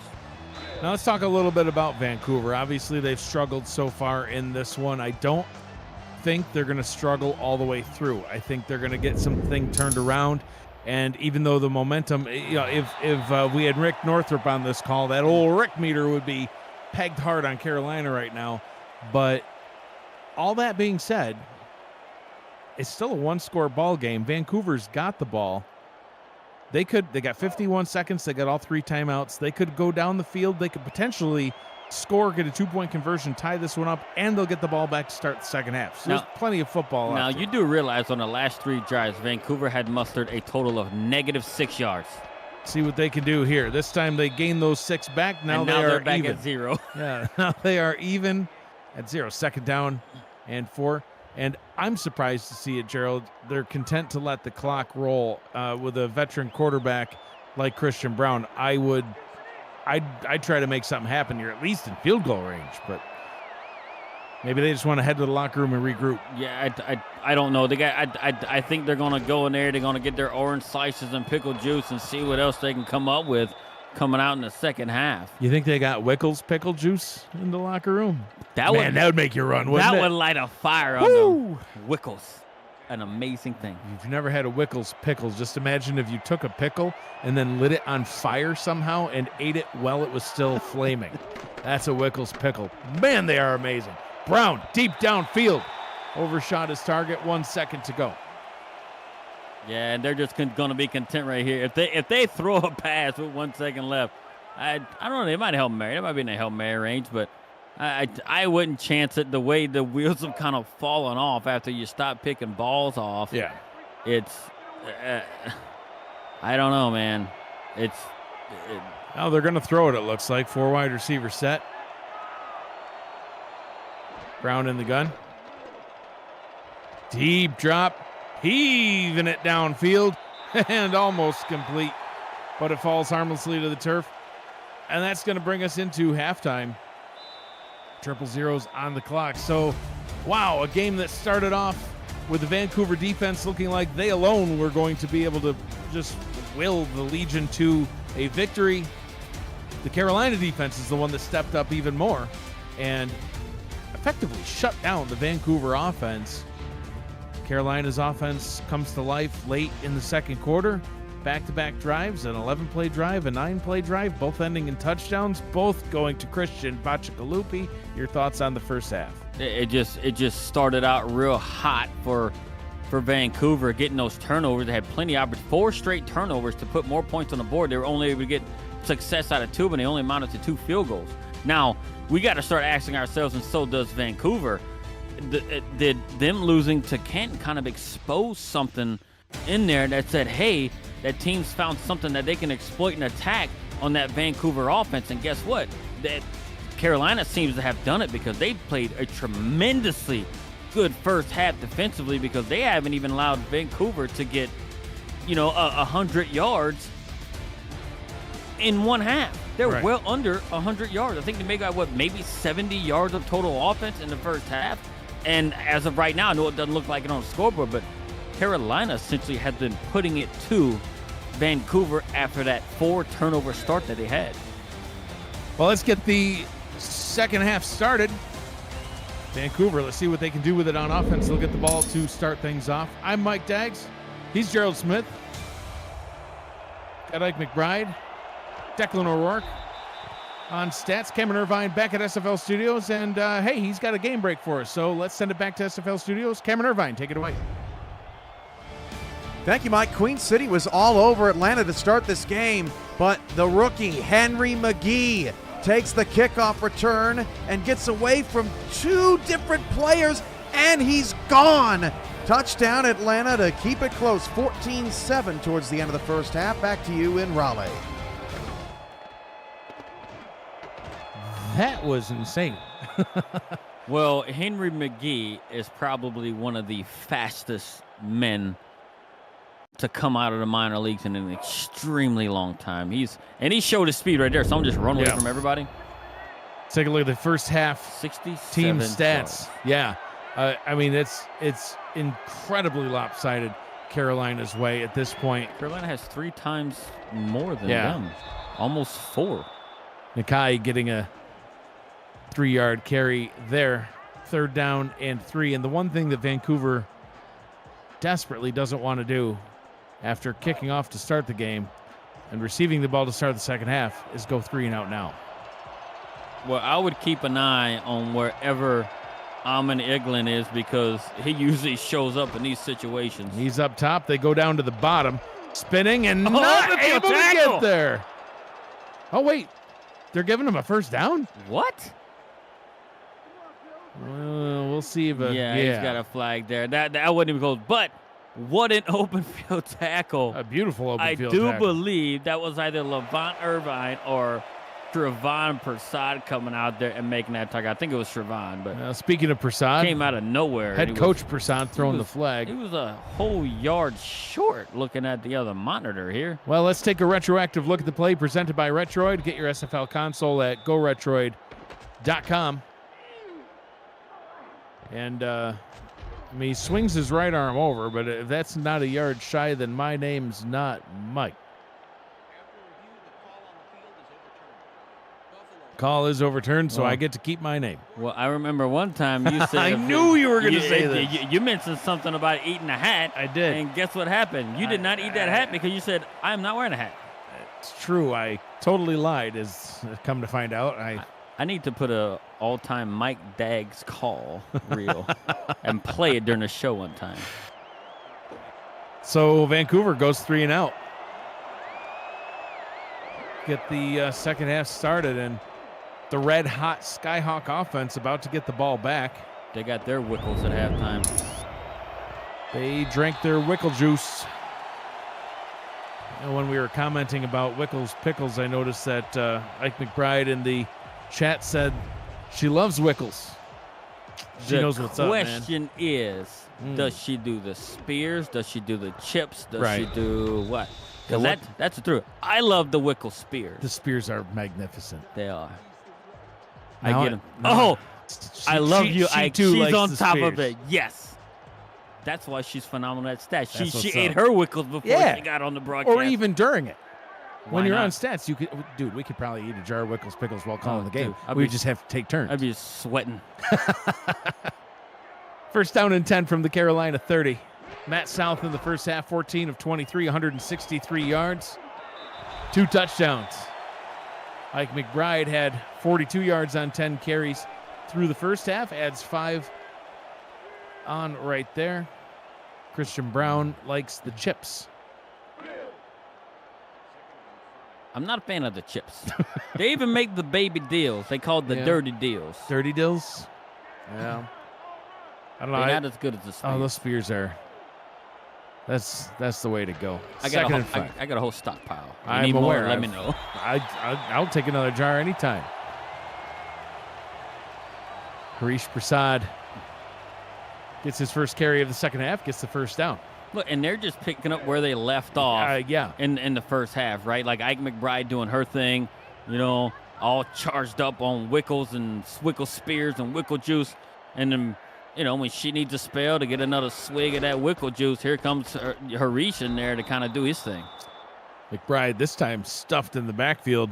DJ Woods has seen quite about enough of this Carolina offense. Gets a tackle for a loss of 2. Second down and 12. Just Carolina has no panic in them right now, it seems like. They're real comfortable with where they are. Pass over the middle, making it look easy at this point. Hey, and guess what? Vince DeSantis, he hauls one in.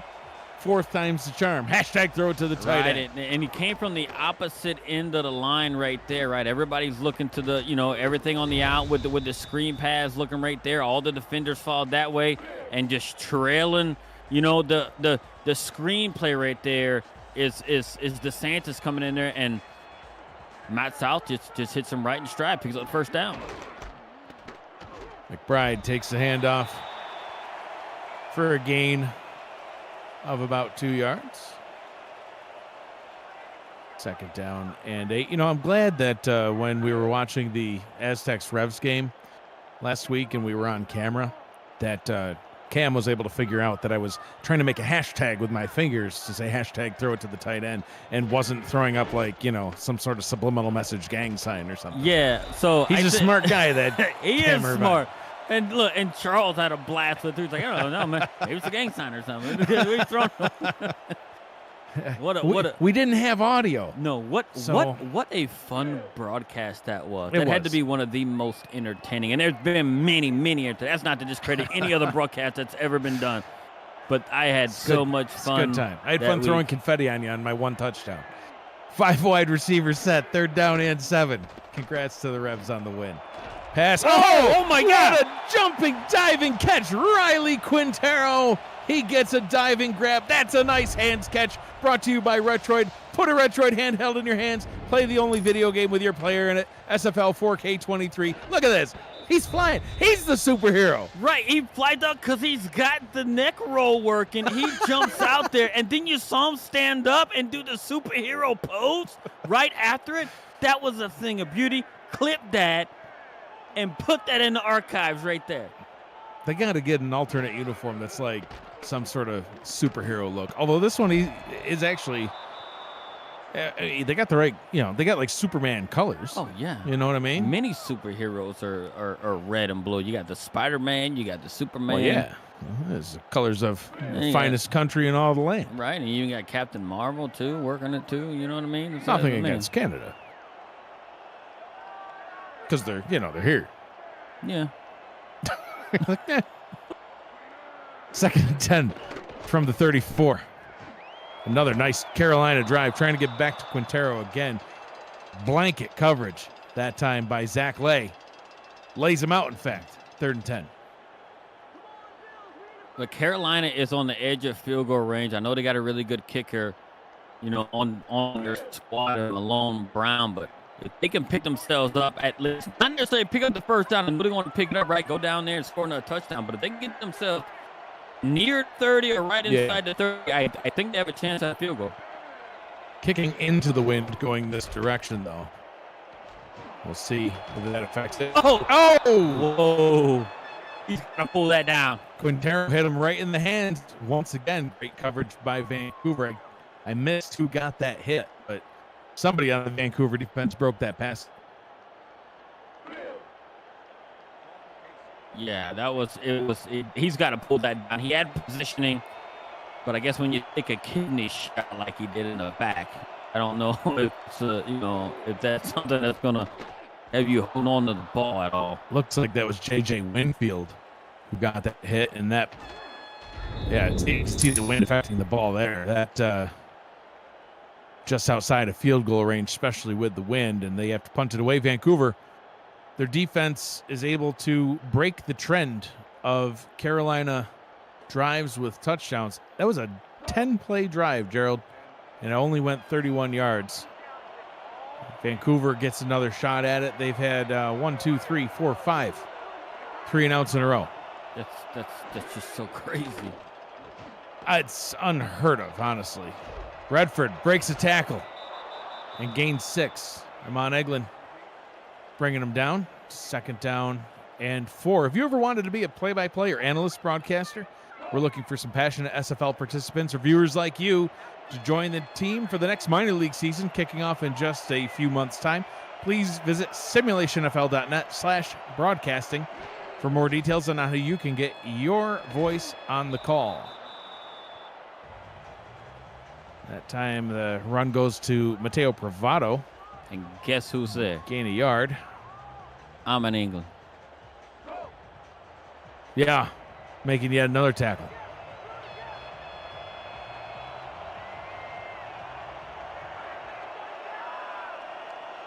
I formation on 3rd down and 3, hoping to not go for their 6th consecutive 3-and-out. Redford takes it, and he is going down. Mojo McClain, a punishing tackle. Mojo McClain coming in there. Very, very good run recognition. Stayed patient, didn't over pursue, wait for the straight 3-and-out by Vancouver. 2 in on to punt once again for the Legion. Wind at his back. Ball falls down at the 30 and brought back up to the 37-yard line. Gerald, this Monday is the 12th, and that means we're remembering our greatest number 12, Matt Wilson, on a special Monday night spectacular doubleheader starting with Arizona to Indianapolis and finishing in Mexico City for a throwback night with the Jacksonville Kings and Aztecs, doubling as the Tallahassee Pride and the Santa Fe Gorillas. This week in the SFL starts off the night with the weekly recap at 7:45 p.m. Eastern Time. Legends never die in the SFL, and I can't thank the league enough for putting together a special night like that to honor my lifelong friend Matt Wilson, who I miss every single day. He sure is greatly missed. I tell you what, I'm a guy who started out as a stats crew for you guys You and sure was did, man. by far one of the funnest times I've ever had listening each and every week of 2 lifelong best friends call games. So it was something special for me to be a part of throughout, the time with you guys calling games. Harish Prasad gets a carry for a gain of 4. 3rd down and 1. And, I was listening back to some of the games that Matt and I had called. And I know one that you remember well. You were on stats that game when Matt wasn't quite sure the difference between a typhoon, a hurricane, and a tsunami. And a monsoon. Ike McBride, she'll get just enough for the first down. So we hit the 3-minute mark in the 3rd quarter. He ended up coming up with a really great team name that if anybody ever wants to start a franchise in Japan, by all means, let the legacy of Matt Wilson live on and name your team the Tokyo Typhoons. It's imagine a championship game with the Tokyo Typhoons and the Florida Storm. Which weather system is more severe? There's only one way to find out. And it's on the Weather Channel. Right. And Matt would still be saying, it's Alaska. It's the same thing. Yeah. Oh, the Alaska Storm. Against that Japanese team. He wouldn't even know. Named the thing, he wouldn't even know. And he's the only quarterback I've seen only wear 2 gloves. Yep. Yeah, he wanted to hold the ball. Kind of like Matt South is doing. Has all day. Tries to get it over the middle. Is that Chase Earl? Or no, that was Quintero. The intended target incomplete. 3rd down and 8. Quintero has not had a catch since he played Superman. Yeah. On that one catch, uses all of his superpowers in that one catch. He's like, I'm gonna make the top 10 plays this week.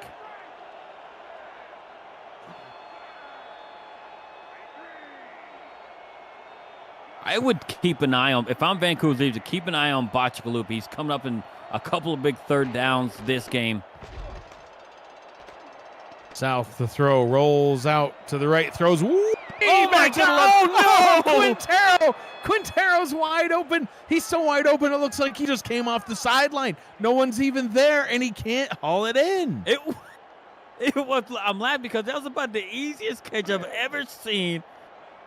And he had both hands on, and he still hasn't made a catch since he made that really amazing catch.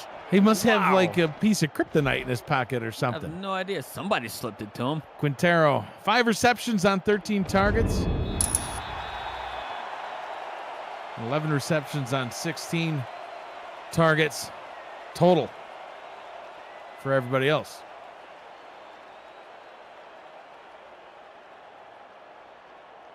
Yeah, they might have to just throw it to somebody else. Let them get some rest. Let them recharge. So we've had 4 punts to start the second half. And finally, in what seems like an eternity, the Vancouver Legion get a first down. And you know how they do it? They #throw it to the tight end. Cables, McGill gets his first catch of the ball game, and it's good for a Vancouver first down. How do we get to and he's still not at 50 yards. We're almost done through 3 quarters, and they have 49 passing yards in there, and they don't have much of a total offense outside of that. Pitch goes down to Sawyer Stern. His first carry goes for a gain of 2. Skippy making an appearance. Head coach Andy Hamilton trying to do whatever he can to get this offense going. All Vancouver defense for most of the first half. The Carolina offense turns it on in the second half of the second quarter. Nobody's gotten anything going here in the second half of the ball game. And just like that, we've got a 3rd down and 5 coming up. 3rd down efficiency for the Legion. They're only doing 3 of 10 so far in this ball game. Yeah, that's not very good at all. And they don't even have 100 yards total offense on the game as of yet. And they weren't able to convert that one either. Trying to get it back to BK12. Haven't called his name since early on in the ball game. Has one catch for 8 yards. And that's it. And one of the big differences in this one, Gerald, this third down efficiency. Vancouver now 3 of 11.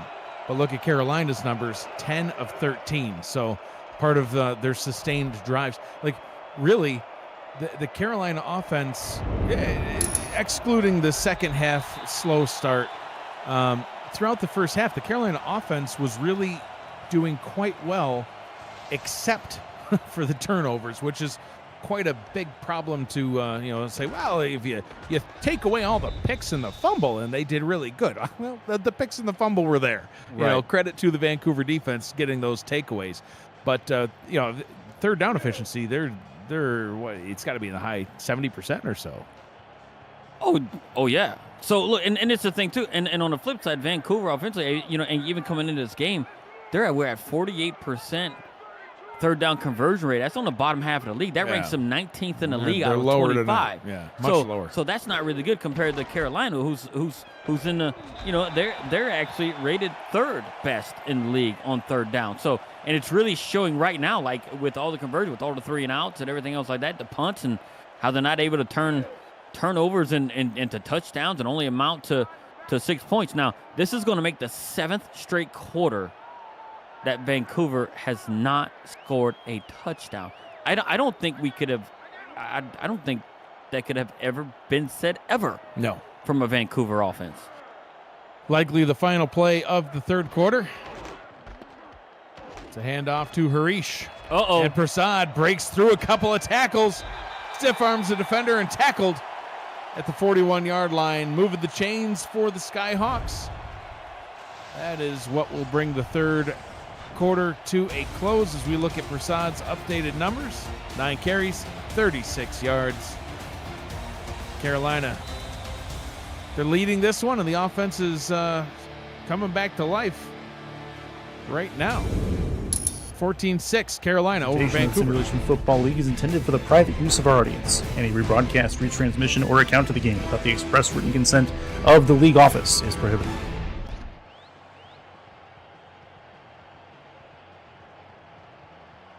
I'm Mike Daggs. He's Gerald Smith. Ike McBride. Declan O'Rourke. Tracking stats. Cameron Irvine, our producer, back at SFL Studios. Chris Curtis running all the way up from the sideline to read the league rights after the third quarter. And back down to the sideline he goes. Without skipping a beat. McBride takes the handoff again. Oh, look at her weaving through traffic. Gaining 8. 2nd and 2. And you know who was out front of that? He hadn't got his name mentioned today. Was Satori Hanzo. Leads the charge right there. Gets to the third level and get a block. So Ike McBride can pick up her 8 yards on first down. 18 carries, 66 yards for McBride. Prasad, he gets another first down run as well.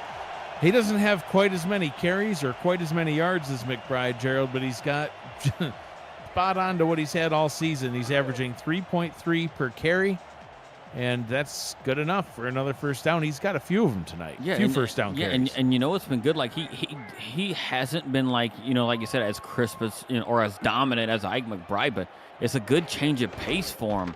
And Vancouver just does not have an answer for it. McBride weaving again, stiff-arming another defender, sent somebody flying a few yards back. 2nd down and 6 as we get another update from Buffalo. Cameron Irvine back at SFL Studios. Presentation. Wow, I cannot produce tonight. Okay, 4th down and 1. BDG Hollywood takes the handoff. Look at Kappa Jones shoot the gap at the end of the third quarter. Queen City still leads Atlanta 14-7, which was the score they won by last week at home. Back to you in Raleigh. Thank you, Cam. Harish Prasad gains 1. 3rd down and 3. Our commissioner can produce. He can produce a ton more than I can. I tell you what, with the 99 different things he's got going on. You know how many screens and buttons there are in front of that man? Don't sell yourself short, Cameron. You are top notch in your profession. Producing 2 games at a time. Oh, 3rd down and 3, and DeSantis gets a catch right at the line of scrimmage. They give him forward progress, but only back at the line of scrimmage. That'll bring this drive to a close. So the second half has really had quite the sluggish start for both teams, Gerald. We've got some 3 and outs. We've got a 10-play drive mixed in there, but so far every drive in the second half has ended in a punt. Going back to the 2-yard line, he actually fields it, probably because of how close it was to the sideline, and a great decision to do so. 17-yard gain on the return by Zorro Lunar. 6 straight punts. Well, if you like special teams. You know, we've been. I feel like to some extent we might be just discrediting Vancouver and what they've been able to do because their offense has not been good, but their defense is keeping them in the game right now. 1 touchdown game because their offense is just downright not good at all this game, but their defense is holding them in it and giving them a chance. That pass up top looked like that was to Kendra Wells, but Davidson Joseph blanket coverage. Pass is incomplete. So when do you start if you're Vancouver? I won't say panicking, but favoring the pass a lot more than what you have thus far through the game.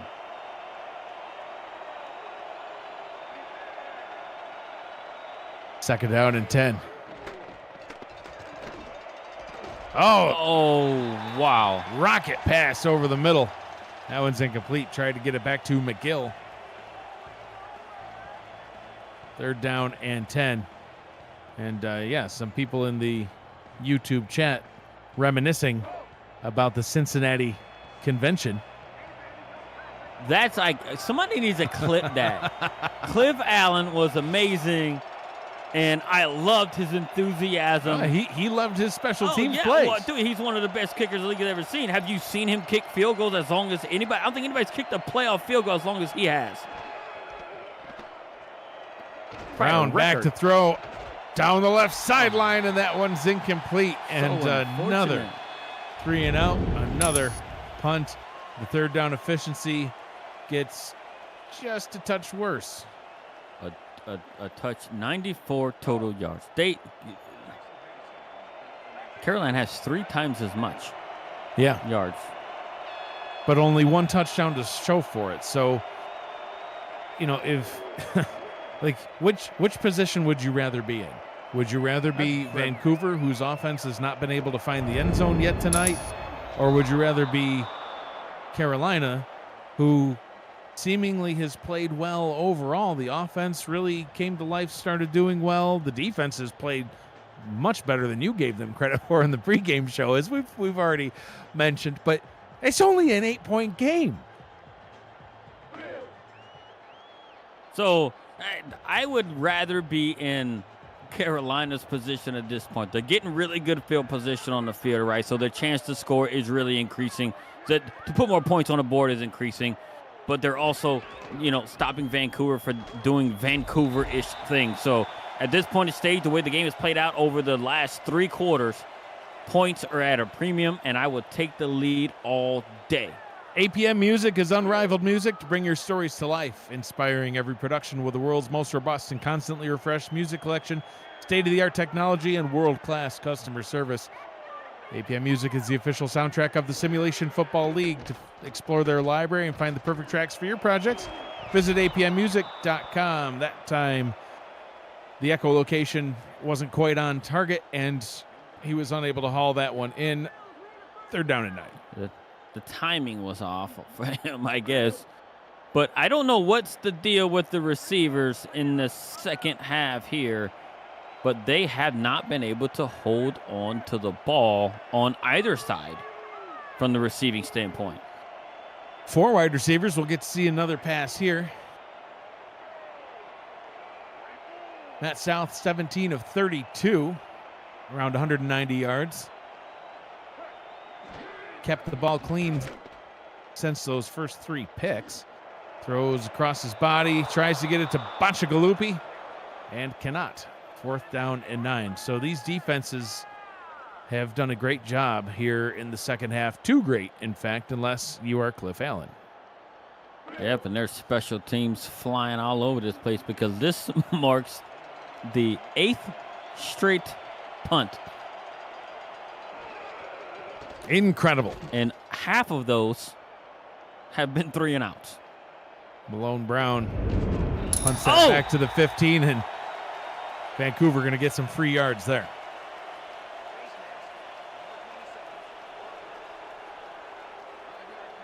And they call that one incidental. That looks pretty atrocious. That had severe intent to it. See if we get another look at it. Your boy in the stands with his SFL shirt and jacket looked beside himself. I mean, he got twisted around completely back. We just saw the replay and here. He's got glasses on. Like, yeah. Can you really see what really happened, bro? Like, relax. He, too, uses the echolocation to watch the game. He's got to. Brown changing the play at the line. 1st down and 10 from their own 22-yard line. 6 minutes, 49 seconds to go, and only a touchdown away from tying it up. Pseudo Nakai, he'll gain 5. 2nd down, Legion. Look, and maybe because the way the game is going, the Vancouver Legion defense has actually stepped up and it's been shutting down the Carolina offense. Maybe they can try and slow the game down, but you can't waste too much time right here because if you waste a whole lot of time, this may be your last possession. So whatever you do, you got to make sure it works. Oh, no. Wow. Carolina defense doing Carolina defense things. Yeah, Shervon Prasad fires in the backfield. 2-yard TFL on that one. 3rd down and 7. And now it's going to be up to Christian Brown to get a pass completed. Last 4 attempts have been incomplete. It hasn't been great. Like, at all. Christian Brown slings this one over the middle. That one's incomplete. Could have been picked off, tipped up in the air. And it's 4th down again. And that was the wrong choice. Christian Brown tried to get a ton of yards all at once. He had a receiver coming across the middle that was wide open. I think they had an idea he was going to go to Kendra Wells way down the field when he could have took a little bit of a shorter route, picked up the 1st down. You don't have to pick up a ton of yards to get yourself a 1st down. 8 punts for Vancouver. 4 punts for Carolina. And it feels like they've all been here in the second half. I do believe you're right. I think they all have, well, not all, but a bulk of them were in the. So you mentioned, Gerald, that these quarterbacks have struggled to get completions, both of them. Well, there you go. There's the last 10 pass attempts for each. They're both 3 of 10 for less than 25 yards each. And I really do think we can blame the wide receiver because they've had him in their hands. Riley Quintero was wide open, could probably turned around and crawled in the end zone, but he just dropped it. And one of those 3 completions that Matt South had was for 0. They didn't even go anywhere. See if he can have better luck on this drive. Pass up top. That one's complete. Goes right back to the last target that he had completed a pass to. The one who gained 0 this time gains a nice chunky yards and moves the chains. Yeah, DeSantis right there runs a good route right there. The linebacker reacted to the wide receiver, knowing the ball was coming, just put his hand up and actually, instead of turning his head around and looking for it, just put his hand up and he got out of position. And DeSantis was able to pull the ball down. So now they're back in Vancouver territory. Just shy of 200 yards now is Matt South. Split backs in the backfield. Back to pass, goes over the middle, hits Chris Curtis, gets the 1st down, and a little sign of life has returned to the Skyhawks. Yeah, Chris Curtis go to the sideline to get his sonar locator recalibrated. Echolocation. That's what I mean. He's like a bat. Yeah. He's the Batman. He ain't the Batman. You looked offended when I said was. Well, you called him Daredevil. I mean, we sticking with Daredevil. Batman. Oh, okay. Not the Batman. I'm sorry. Is it because he doesn't have little ears? Prasad gets the handoff. Gets a shoulder right to the chest from Mark Lopez. 2nd and 6, 2nd and 4 after a gain of 6. Yeah, and they can put this game away with just a simple field goal here. They play it safe, keep it on the ground, give it to Ike McBride, Harish Prasada, Hattori Hanzo out of the backfield, and just grind it out. Don't chance it if you end up in a 3rd down. one-score game right now, but any more points from this Skyhawks offense, and that could spell disaster for Vancouver, as they haven't been able to do much of anything tonight. If they go down 2 scores, they could be doomed. Carolina's offense, they're balanced tonight. 35 passes, 31 runs. That's resulted in 22 first downs. We've already seen their third down efficiency a few times, Gerald. They're playing good overall. If you ignore the 4 turnovers. Look, and you had to come away with the win. You're going to have to, because Pretty they much produced when they needed it. And firing towards the end zone. DeSantis can't haul that one in. That was close. Almost got another touchdown. But here we go. Malone Brown out for a field goal try that will make this a 2-score ball game. And like I said, with less than 4 minutes to go, and the way that this Vancouver offense has played tonight, this could be it for them. Yeah, and I got to give it to offensive coordinator Shan Varner for giving Matt South the ability to throw it there and take a chance. Field goal is on its way. Oh, it's going right, but hooks back left, and the field goal is good. Carolina 17, Vancouver 6, and the Skyhawks take the lead by 11. Tomorrow night, SFL action on YouTube begins with a rematch of one of the best games last season when Seattle visits Alamo City at 6:30 p.m. Eastern Time. Other games going on include Portland, Florida, DC, Fort Worth, and Minnesota, Tulsa. For the full schedule of dates and times, visit simulationfl.net or, rewatch the Matt Wilson pregame show, because we break it down for you. Big time.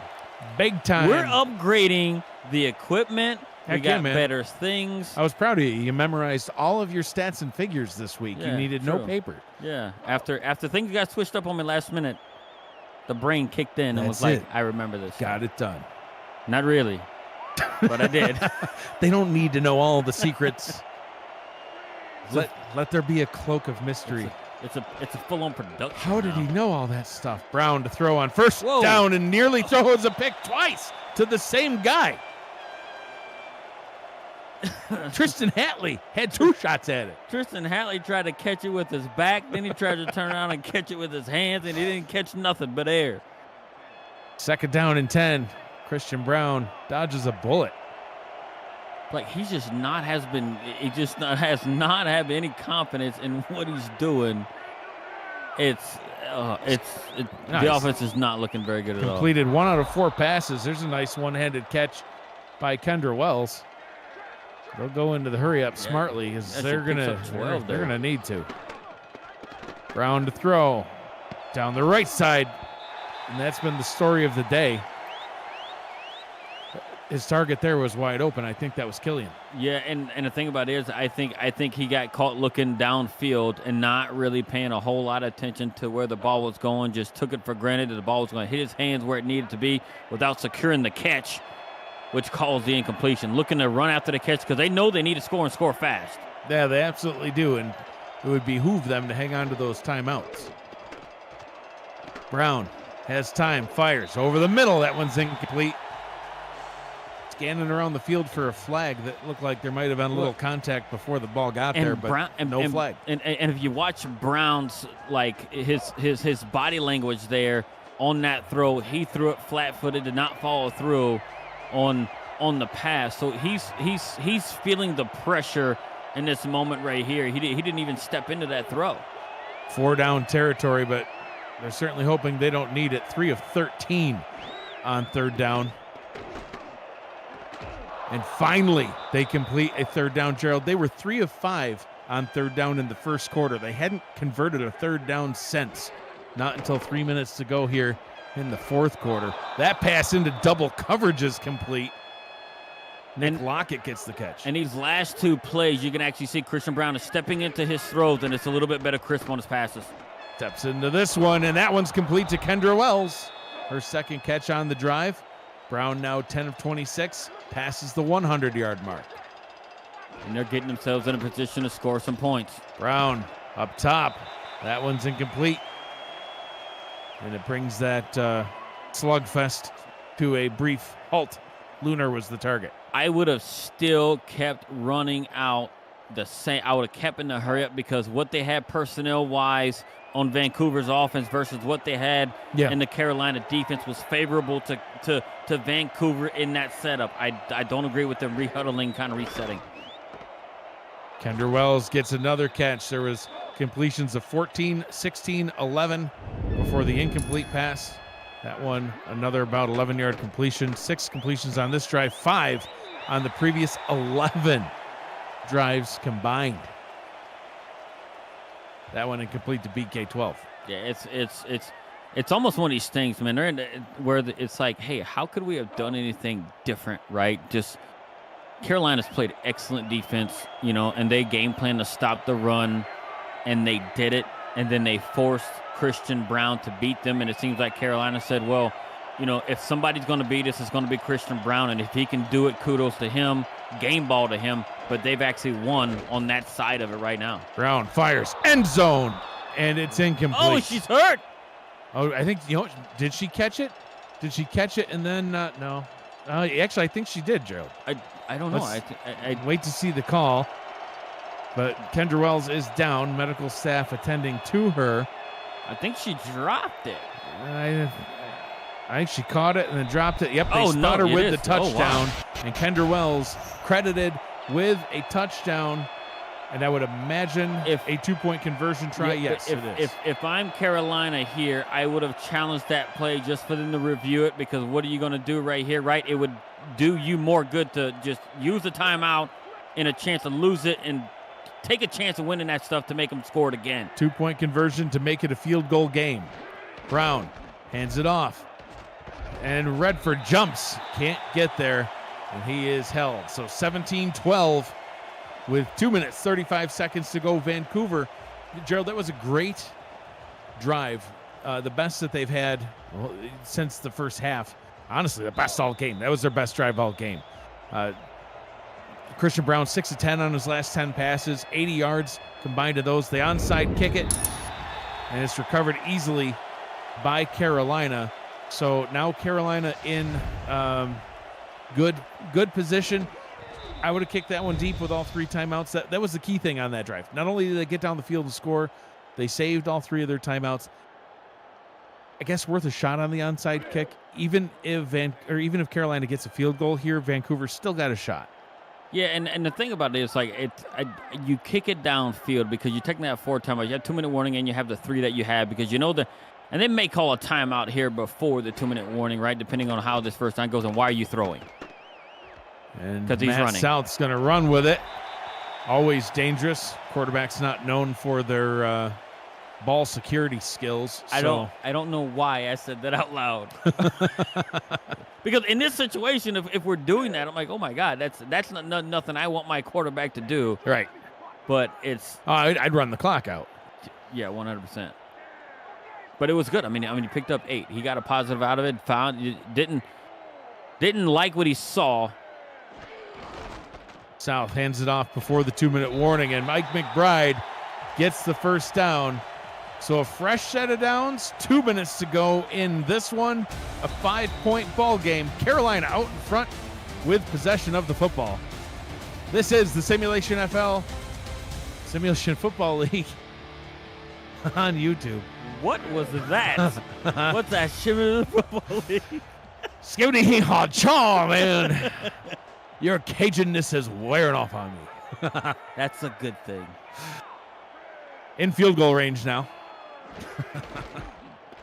McBride takes the handoff. Vancouver gets the tackle.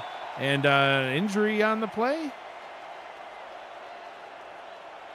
Oh, Marquise Reed. This is going to be really important right here because he's going to have to leave the game for at least one play. If he's not able to come back in, he's been extremely important to the run-stopping side of this Vancouver defense.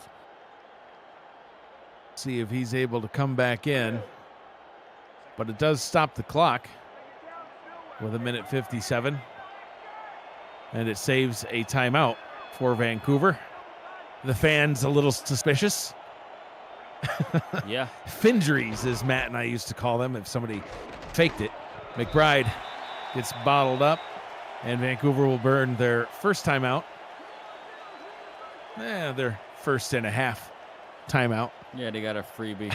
But like, I don't know. I mean, is there league rules saying, hey, if you get an injury under 2 minutes, I mean, you kind of supposed to use the timeout, right? No, Findry.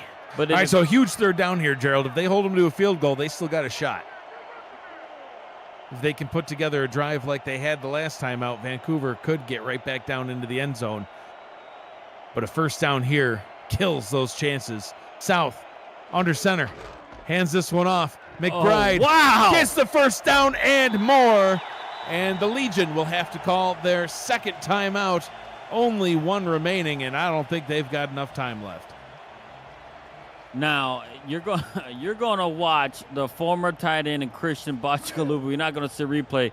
He murdered the guy on the edge, which allowed Prasad to get the first down. He pancaked him and made it such an easy conversion. It was Emmanuel Blackman who had a pick earlier on in the ball game. Just got leveled.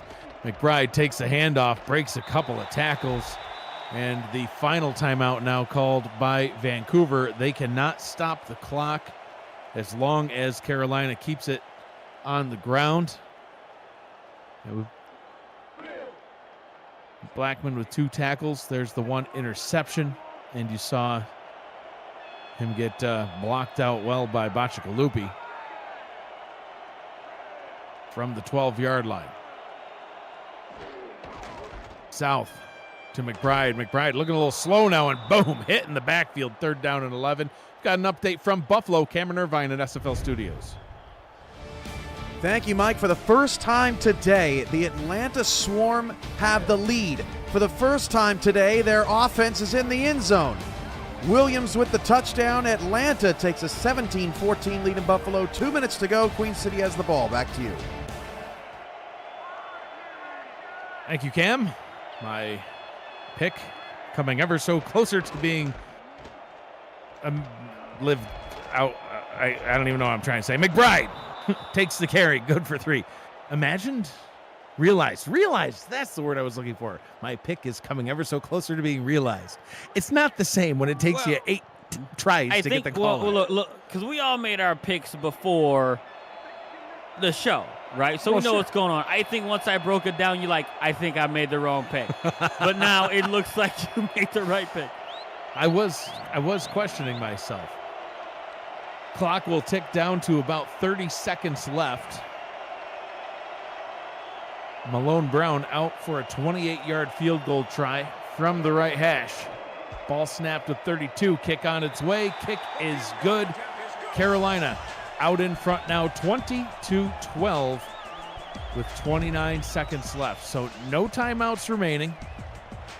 They've got to get down the field. They have to get a touchdown, and this time they have to get the 2-point conversion. That just ties it up. And Gerald, if you look at their drive summary from the second half, they have 5 drives with punts, and then finally an 11-play, 80-yard drive to get into the end zone. But that took 1 minute and 16 seconds. Now they're going to have about 29. No time kicks off the clock. It's a touchback. 4-down territory, obviously, all the way. And I really do, think that their best hope was trying to get that ball out of the end zone, trying to be able to, get the blocks you need and run yourself in a position to get your, to run for the touchdown. Because the way that their offense has performed up to this point, I don't know if they're going to have enough time with no timeouts unless they work the sidelines. Brown throws over the middle. BK12 gets the catch. They go into the hurry up. That's going to cost them some time, Gerald. Yeah, it's got it. It's going to cost them about 10 seconds here, 11 seconds. Spikes that one. 18 seconds to go. I'm not sure I would have, I don't know. I guess you spike it and regroup it. You could go either way there. Well, I think what they had, maybe they didn't like what they saw there. They got what they could get out of it, right? They got about 17 yards on that first play. So, and here they are here, and it looks like they just basically flip-flopped the play there. Sure did, but yeah. I mean, they got to stretch the field or work the sidelines here, or see if they can just somehow catch Carolina napping and get somebody past the last line of defense. And they got a linebacker out there in coverage, so I think there's a mismatch to be had. Brown throws fast, gets it up top. That one is complete. Zora Lunar, 12 seconds to go. It's going to take him about 5 more to get this ball spiked. 5 seconds. Ball spiked with 5 seconds to go. They got what they could get right there with their 2 plays. Got close to midfield, and then, they're gonna get themselves in a situation where they might be able to get enough time and throw a Hail Mary right here. But the offensive line is going to have to give Christian Brown time to allow the receivers to get downfield. 4 wide for the Legion. Last gasp going downfield, and it's complete to BK12, but he can't break the tackle, and the Skyhawks come away with the 8-point victory. And guess who was there to end the game with the tackle? Ahmed Eglin comes in there right at the end to secure the victory, and they played deep prevent defense right there. And Carolina has started themselves a different type of streak by losing 2 straight, now winning 2 straight, and Vancouver is on the downside of a losing streak where they won 2 in a row to start the season. Now they have lost 2 in a row. So credit to Carolina for actually making me eat my words. They sure did. In the Matt Wilson pregame show, calling them the worst possible defense yet, and they show up today with one of the best defensive performances for them on the season as a whole. If they can reproduce that type of defense, seeing how they turn the ball over 4 times, they can see themselves looking at some sort of a playoff push now that we are past the quarter mark of the season. Absolutely, and credit to the Skyhawks ownership and coaching staff for keeping their players motivated. Starting off 0-3, it hurts, but able to get a win last week, getting another win this week, and just like that, they're going to be 2-3. So Vancouver's going to fall to 2-2 on the season. Carolina will advance to 2-3. Next up for the Vancouver Legion, they will host Denver, and for Carolina, they will host Minnesota next week. This has been a presentation of the Simulation Football League presented by APM Music. For Gerald Smith, Ike McBride, Declan O'Rourke, Cameron Irvine, and Matt Wilson, who's always with me in spirit, I'm Mike Daggs. Thank you for joining us, everybody. Be kind to one another. Always choose happy, and have a great night.